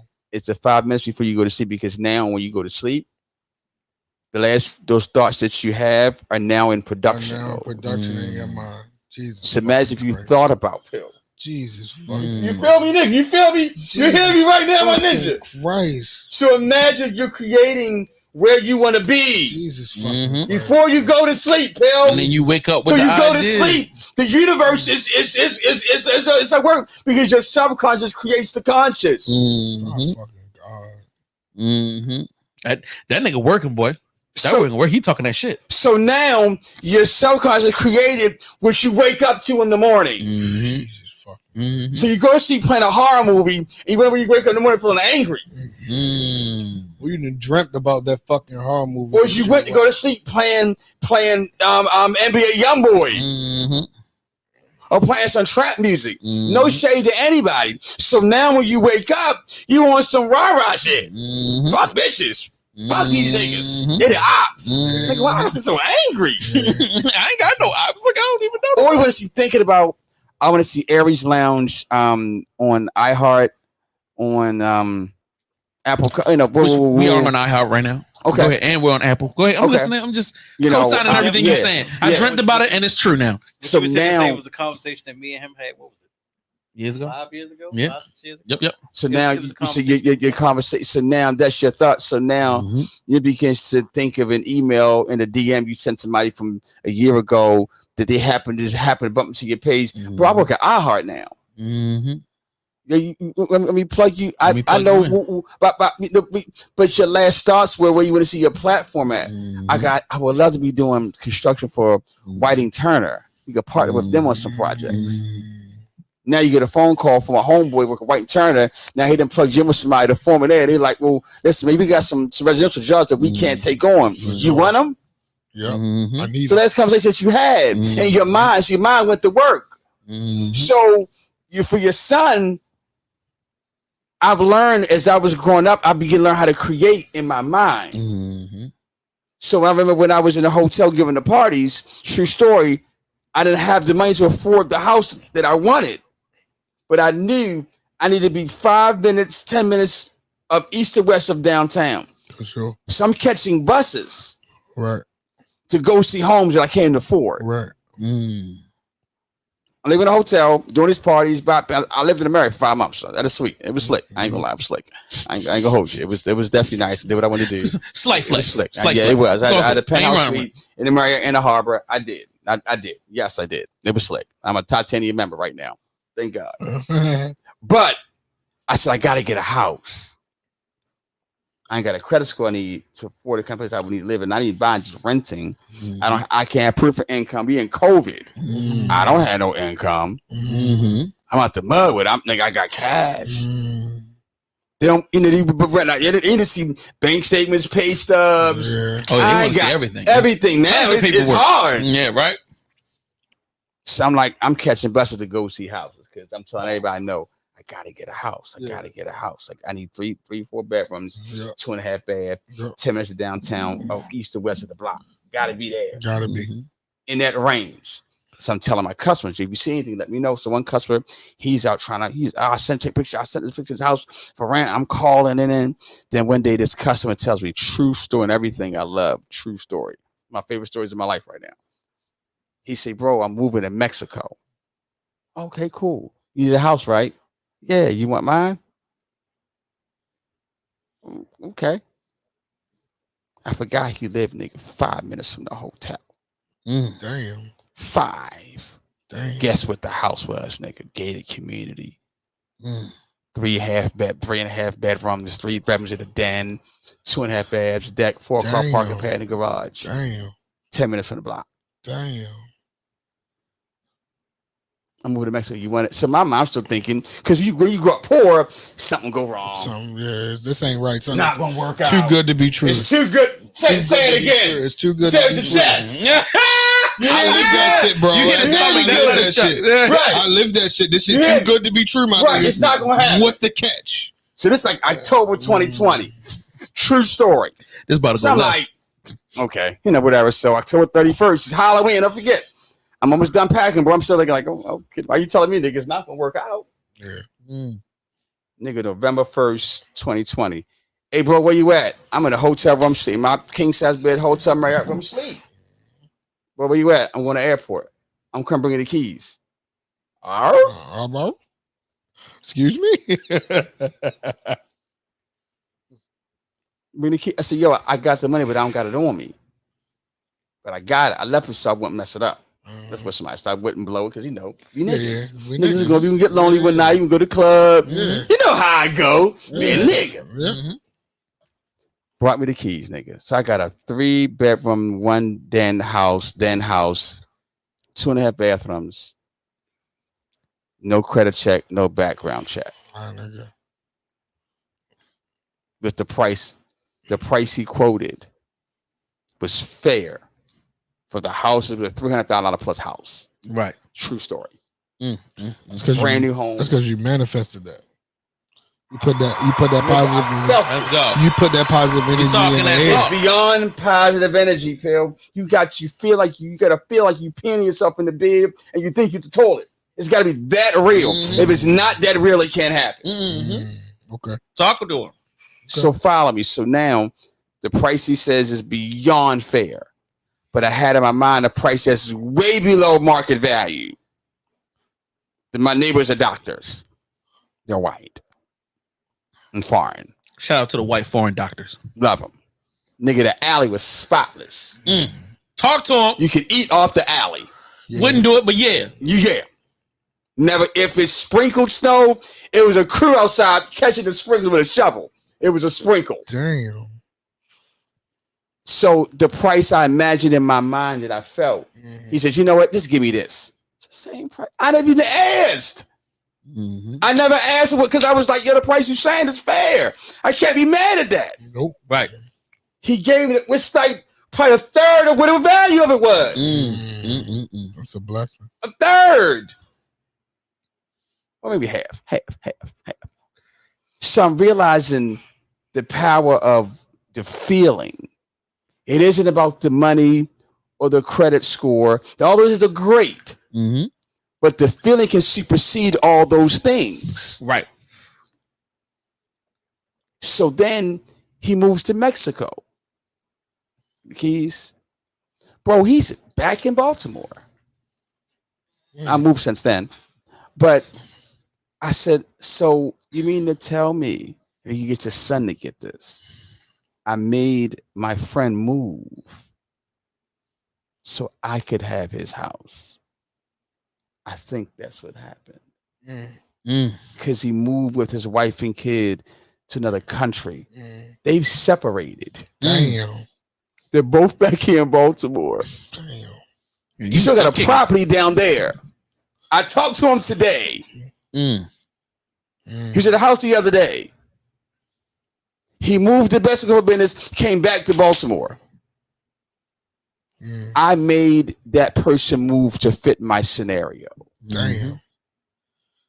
That's how bad we are. Yeah. I made my customer leave not the area, the country. He lived in Mexico. Left me the keys to the home. Here, nigga, I trust you. We good. When you walk out, she was like, don't bring your girl to that house. Because she going to leave you for me. That's how the house look. Don't bring your girl here, my nigga, because she going to have second thoughts on your relationship. That's a crazy thing to tell a nigga. She ain't gonna see me, but she gonna see this house and gonna want me. Cause you drove it was a gated community. So you felt like, what is this nigga house you going to? You know what I do, Scott? Like, don't bring your boyfriends down here. Yep. They're gonna be mad. Cause I'm not bringing my girl. Head, nah, we gotta go. Yeah. Damn that. You ain't dancing nowhere. So all I'm saying, if you guys have to brag is that if we just focus on being creative and the power of the imagination, we can eliminate all the stress and hustles. That's the hard thing to do, is to imagine and create. Once you do that, I mean, it just falls into place. But I had to feel me being in the home, not feel the credit score not being right, not feel I don't have enough money, I don't have enough liquid cash, not feel I got bank stubs, not feel I don't have the tax statements, not feel. I had to imagine myself there, and then the feeling eliminated all the obstacles. Here's the keys. And most importantly, you didn't stand in the way of you getting the blessing that you were supposed to get. Yo, and a part of that is you keep saying in your mind, yo, this can't be true. This can't be true. That's you blocking your own shit. Like you said about the vet, I don't have the financials. You could have been had that vet. Yep. He know he could have been had it. You didn't want you didn't want it. No, it wasn't that. It's not that I didn't want it. It boiled down to it wasn't my time. No, listen. So bro. when it was my time, I got it. It was your time. Whereas though technically I could have bought it 10, 15 years ago. Would have been hard for me? Yeah. But now it wasn't my, I look at it, it wasn't my time to have that car and be stable. So, whereas though now I have the vet, which I have a payment on, the truck, which I have a payment on, and after I pay both of those and the insurance and everything, I still got hella bread left over. You know what I'm saying? Whereas though back then, yeah, I probably could have did it, but then so my excess cash would have been non-existent. Listen, I'm gonna challenge you though. The time was then, but you didn't think you had it in you to create it. Because you can create the circumstances to afford it even then. You chose not to create those circumstances. You created the circumstances to afford the vet, the truck, a motorcycle, a boat, anything else you wanted. Which technically I almost got all that except for the boat. But so you could have had it then. You didn't feel like I can't see myself having this now. Exactly. So I'm going to wait until I can see. It's only what we see. It's like you always see a chick, you wish she tell you not gonna get the pussy. Yeah, it's all girl we say we want it. You ain't getting this nigga. You like, yeah, all right. Therefore, you know what? Oh my God, daddy. And she told you wasn't getting it. swore you down. See, we can imagine getting the pussy, but we can't imagine getting other things because we're taught as kids. You get the girl, boy. The OGs, teachers, your pops, your uncle, the big cousin, boy. They would never tell us to imagine the Corvette and the Jag and the Benz truck. We're not gonna talk about the Jag either. I'm just saying. So you could have had the vet back then, but you thought, I'm not worthy of it now. So I got to struggle a bit. I got to struggle longer. I got to struggle longer. I got to work harder. So much it was a struggle. It was just one of those. Me mentally, I wasn't ready, and then it's like, all right, whatever. You didn't think you were worthy of it. You didn't, because if you did, you'd have had it. Because the circumstances were revealed. Because I felt worthy of a house, despite the situation. I had no money. I had no money, but I knew it's time for a house, despite what my pockets say. I had no money, and the universe. I didn't have a security deposit. True story. I didn't have one. I had just enough. I may have been $100 short. Literally, I think it was $100 short. So, but I knew the feeling said it's time, and I believed the feeling. So the universe made it happen. See, that's the thing. You said it's time. That's what, like I said, when I got that, it wasn't time then. It's time now, which is why I got it now. All right, and if I may jump in, is that you have the point he's making is that everything that happened is you decided that in your mind. That it wasn't time. If you had made it decided in your mind 10 or 15 years ago that it was time, you would have had it. But because you said to yourself, it's not time, I don't have it. Guess what? You didn't have it. You don't have it. It wasn't your time and you didn't have it. There was no difference between then and now. Right. There's See, no time difference is something that man needs to measure. Man needs time to measure. We're not even really we're spiritual beings. The mistake that church, organized religion, school, parenting, they screwed us. They screwed us royally. They made us feel like we got to be measuring in time. When technically, when we're kids don't think that. They think that daddy has it all, mommy has it all, because they're actually divine beings. And then we get older, and what do we say to them? I ain't got no money. Money don't grow on trees. I get paid Friday. Right. So that begins to be the conversation of a household. I get paid in 2 weeks. Right. Maybe we can do it then. Even breaking down what you just said is that child, imagine my dad could get anything. And then you're killing it. The parent is killing the dream. They're killing the divinity. Right. You're limiting the child. So now, telling them what it is. 30 and 40 years old, we're trying to wake up to being great again. You got to do all that bullshit. If you catch your son now at 18, 19, your nephew, you catch them now. They're going to go through, I can't get the car until I'm 40. I get a car at 21 or 20. Yep. Yeah. Because now I'm realizing as I've gotten older now, I don't move as quick. It's life to beat you down a little bit. Now you second and third guessing all your moves. Go ahead. I've been hit. Uppercuts, a few pokes. Beat the shit out. All that. Damn, Steven in jail, boy. They was. I'm just playing. I'm playing. I've been locked up. We all conspiracy charges, all that. All right, that's a fact. Done it all. So now I'm realizing that okay, when I was 22 and I got that first store, I just jumped out the window. And that, in a good way.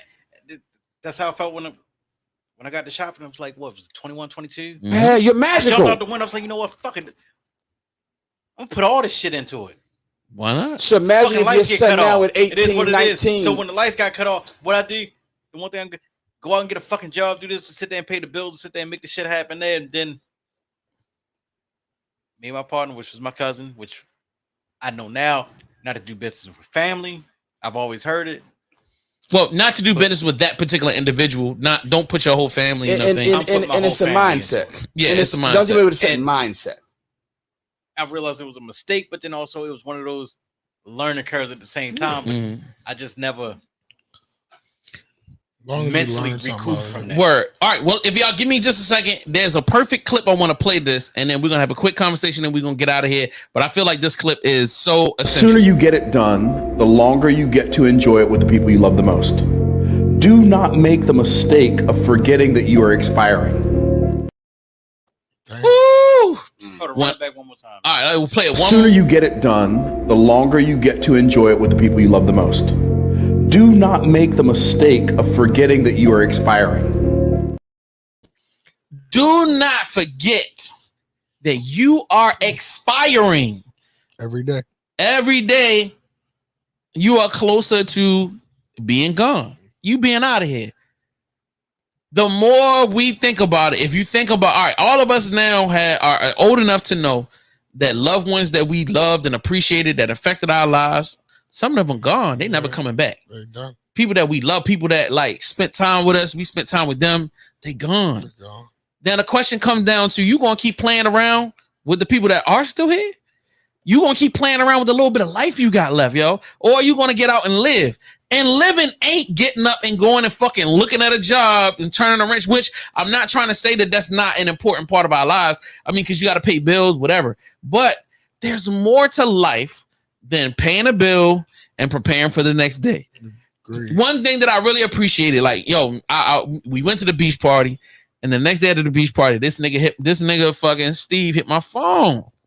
You know, Stephen, excuse me, I apologize. And he was just like, Stephanie. You know what I'm saying? Yeah, fact. That was crazy. That was crazy. But he was like, bro, I haven't been outside. I haven't been to the beach in this amount of time. I almost forgot what it was like to not grind, to just live.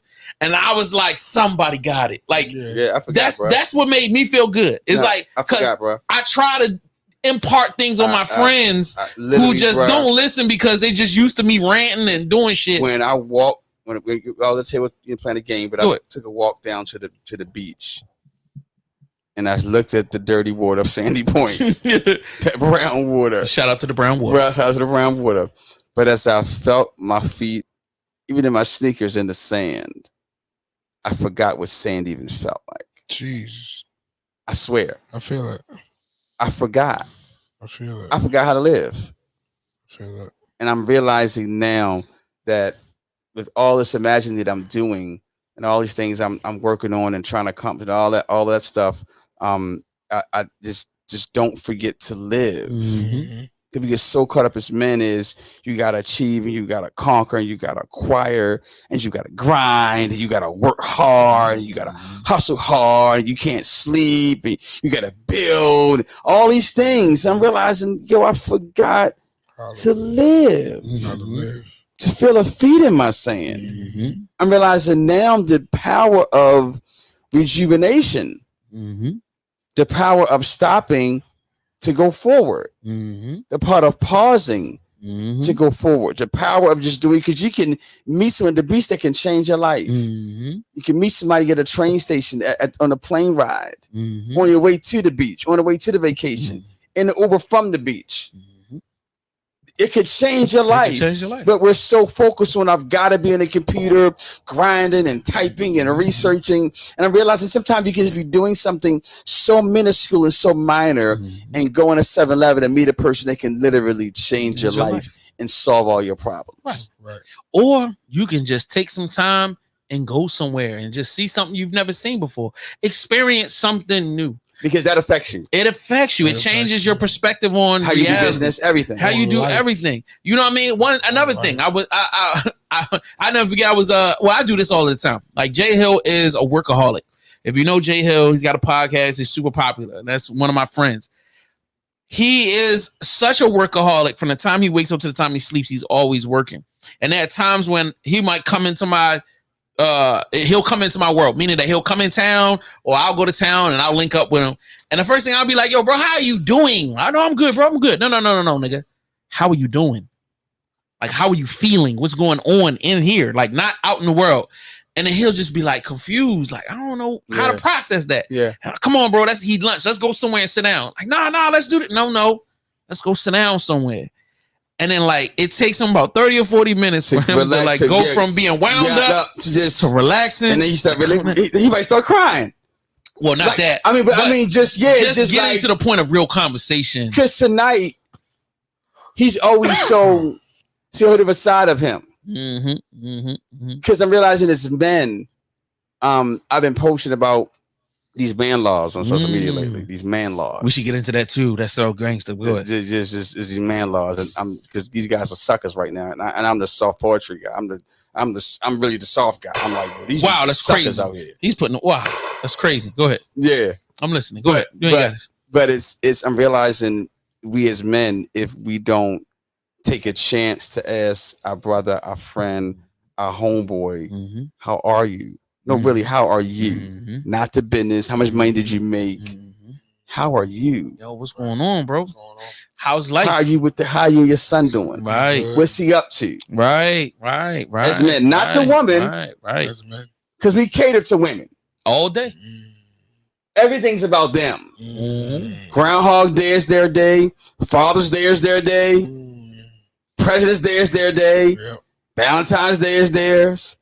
Their birthday, our birthday is theirs. We got about an outfit to go on our birthday. God, I just had that conversation the other day. I mean, so it's always about them. When's it about us? So I can't say, bro, I'm good. I'm out here. I'm getting to the bag. I'm getting to the money. I'm trapping. It's like, all right. So let me, and I'll even sum all that up and ask this question: when you die, what do you want people to say about you? Yo, that nigga was working though. Nigga, like, what does your dash mean? Right.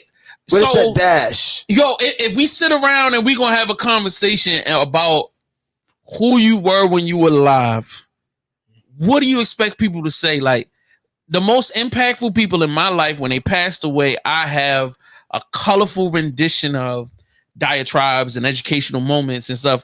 But there's also moments when I remember them doing crazy. I don't know why my grandmother is so prominent in my mind. She was a quiet person.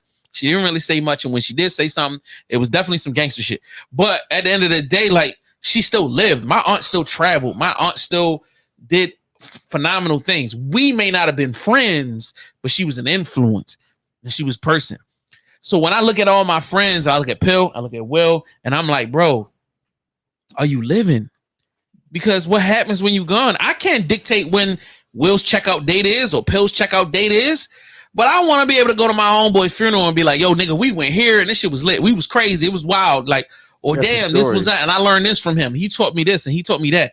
But if niggas persist in living in a hole, in a bubble, in a circle of the routine, how much are we spending on routine?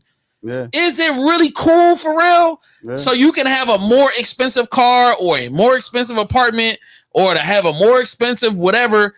Like, yo, that's cool to have it expensive, but guess what? It ain't doing shit. It's good for a couple of photos, but after that, it's done. Yeah. I don't give a fuck about my Camaro. I got it, but I'll get rid of that motherfucker and go back to a busted truck as long as I can keep my time freedom. When people ask me what's the most important thing to me, my time.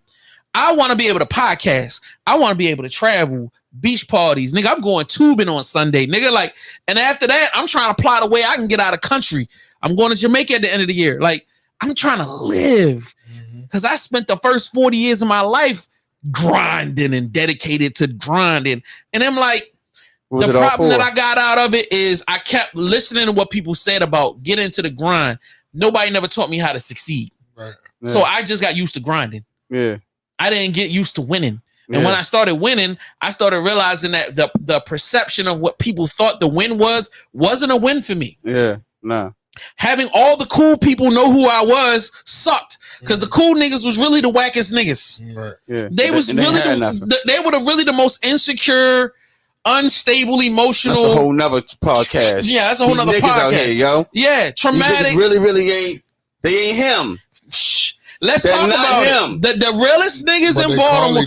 Not him. I will say the most popular niggas in Baltimore are nowhere near as fun and interesting as Will.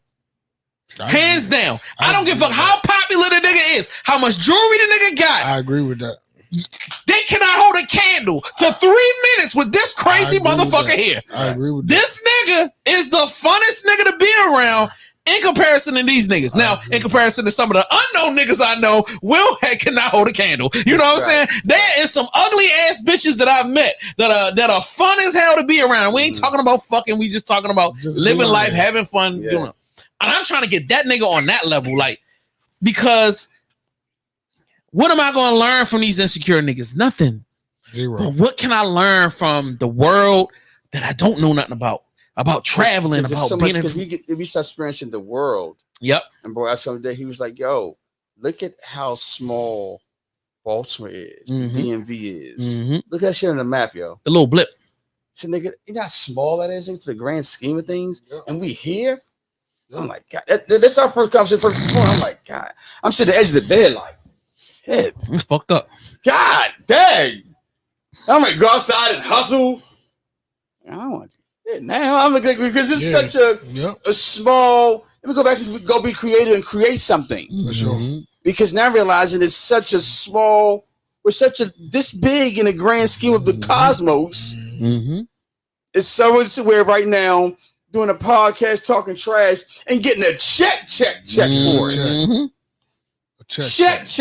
And nowhere near as cool. I hate Nori's intros in the Breakfast Club. I loathe them. And somebody might even send this clip. I might get famous. This might go out there somewhere. Well, whatever. I'm like, bro, but I'm so proud that he's able to translate himself to something else. After music career, he got paid. He's getting a check. He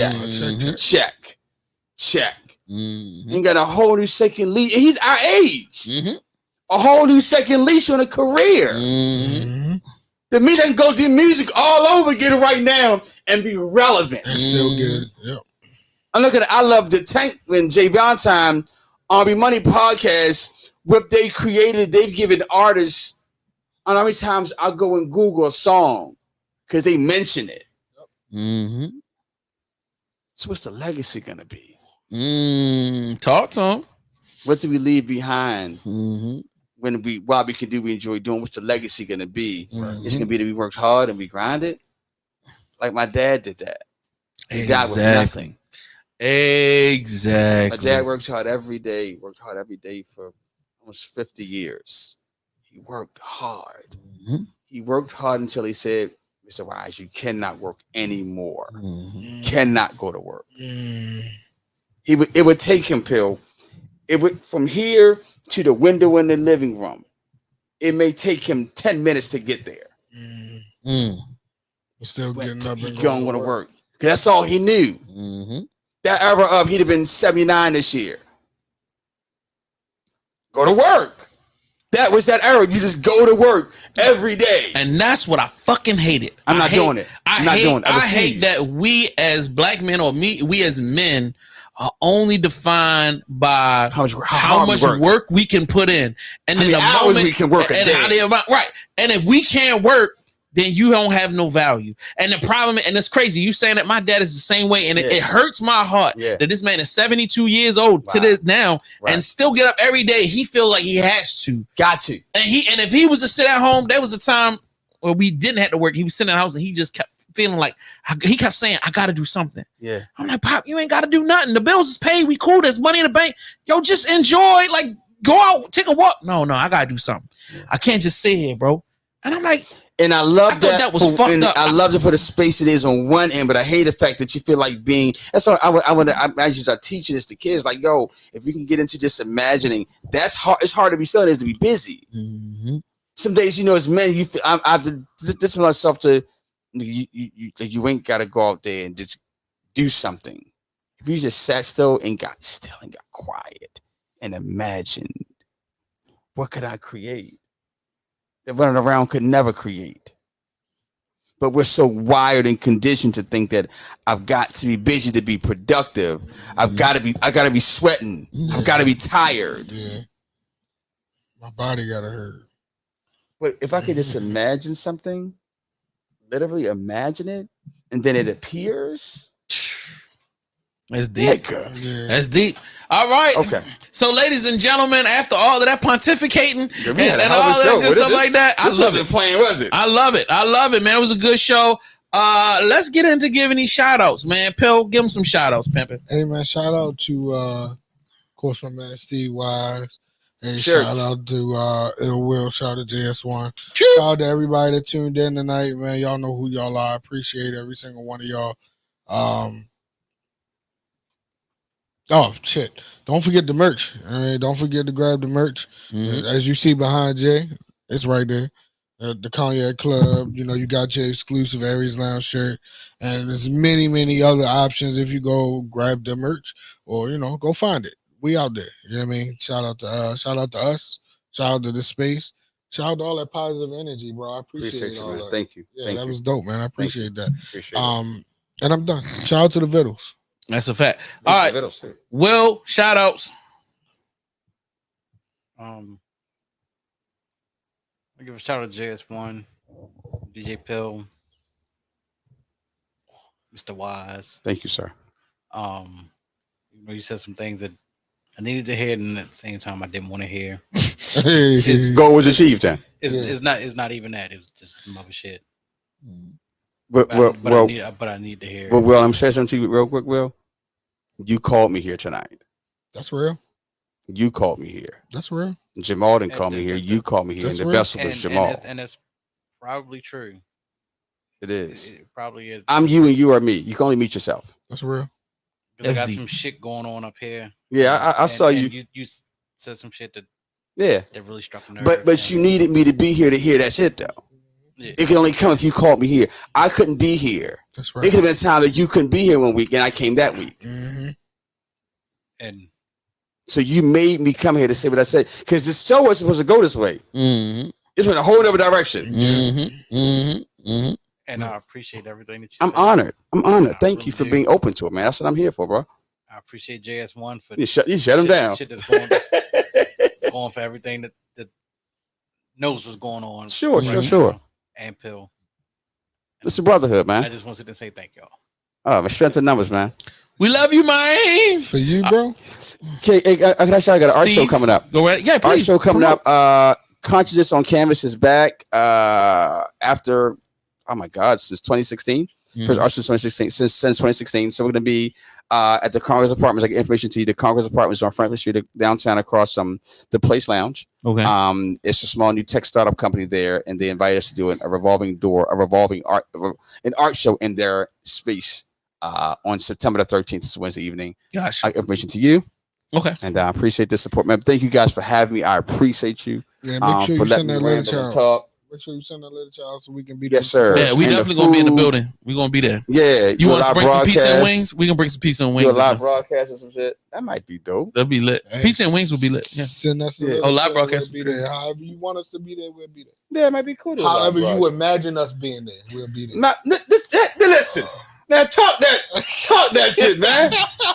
You hear me good? I hear you niggas, boy. I tell you, boy, y'all crazy. That man, feel get it, boy. Oh my God. He go on to imagination. Hey, oh my I took God. all that shit in, bro. Shout out to my nigga Will. You know what I'm saying? We love you, baby. Shout out to my nigga Pill. We love you, my G. Stephen Wise, we love you, man. We appreciate you, man. I appreciate you taking the time to come through. Oh, man, it's my pleasure, this man. nigga showed up, man. Well, he really trying to get in his preacher bag. And I'm shout out to him for that. You know what I'm saying? If you start a church, yo, I'm coming through. He need a podcast. You know what I'm saying? I'm gonna do a podcast. I'm gonna do it. I'm gonna do it. We're gonna make it happen. So, like, look, make sure if you haven't done so, subscribe to the channel, follow us on social media. Sign up for that Patreon. Check out that new episode with King Midas right now. And we got more stuff coming. Yeah, King Midas came through. He killed it, bro. He came through, killed it. It's a great conversation. It's him and his brother's relationship. Yeah, Justin Lay Justin Lay is, and then Josh Lay. I apologize. No disrespect. I love both of them. Their music is fire. But with that being said, it's time to go. Aries Lounge. We out of here. We check out next week. Jay Royale will be in the building. Hold on, let me give you some. That album. Oh my God. I forgot to listen to it, bro. Y'all better make sure you do it. So we gonna be back. What you say, Pill? I forgot to listen to it, but I'm gonna listen to it. Oh my God. Illegal Discourse, man. Like, we gonna check out next week. It's Aries Lounge. We love y'all. Peace. Oh my God. That was a great episode. I was about to cry my damn self. Like, it's about to go down in this bitch. Yeah. Crocodile tears for me, bro. Like, this was a great episode. It was funny. You know how hard it was for you to stay hold this shit in? I'm quite sure. I'm sure. I'm quite sure. Non-intentional, but I'm quite sure. Funny is that? So when I had a radio show, you had said some shit, and I'm like, there's a couple things that struck a nerve. I don't know. Question a lot of shit because what is going on. Transpired over the next week. Yeah. Especially I have to with her. Just like I was telling Jay, mid-text behind. Mm-hmm. You know what I'm saying? That shit. You said some shit that fucked with me, and I'm sitting trying to hold the shit in and not let it out. That's real.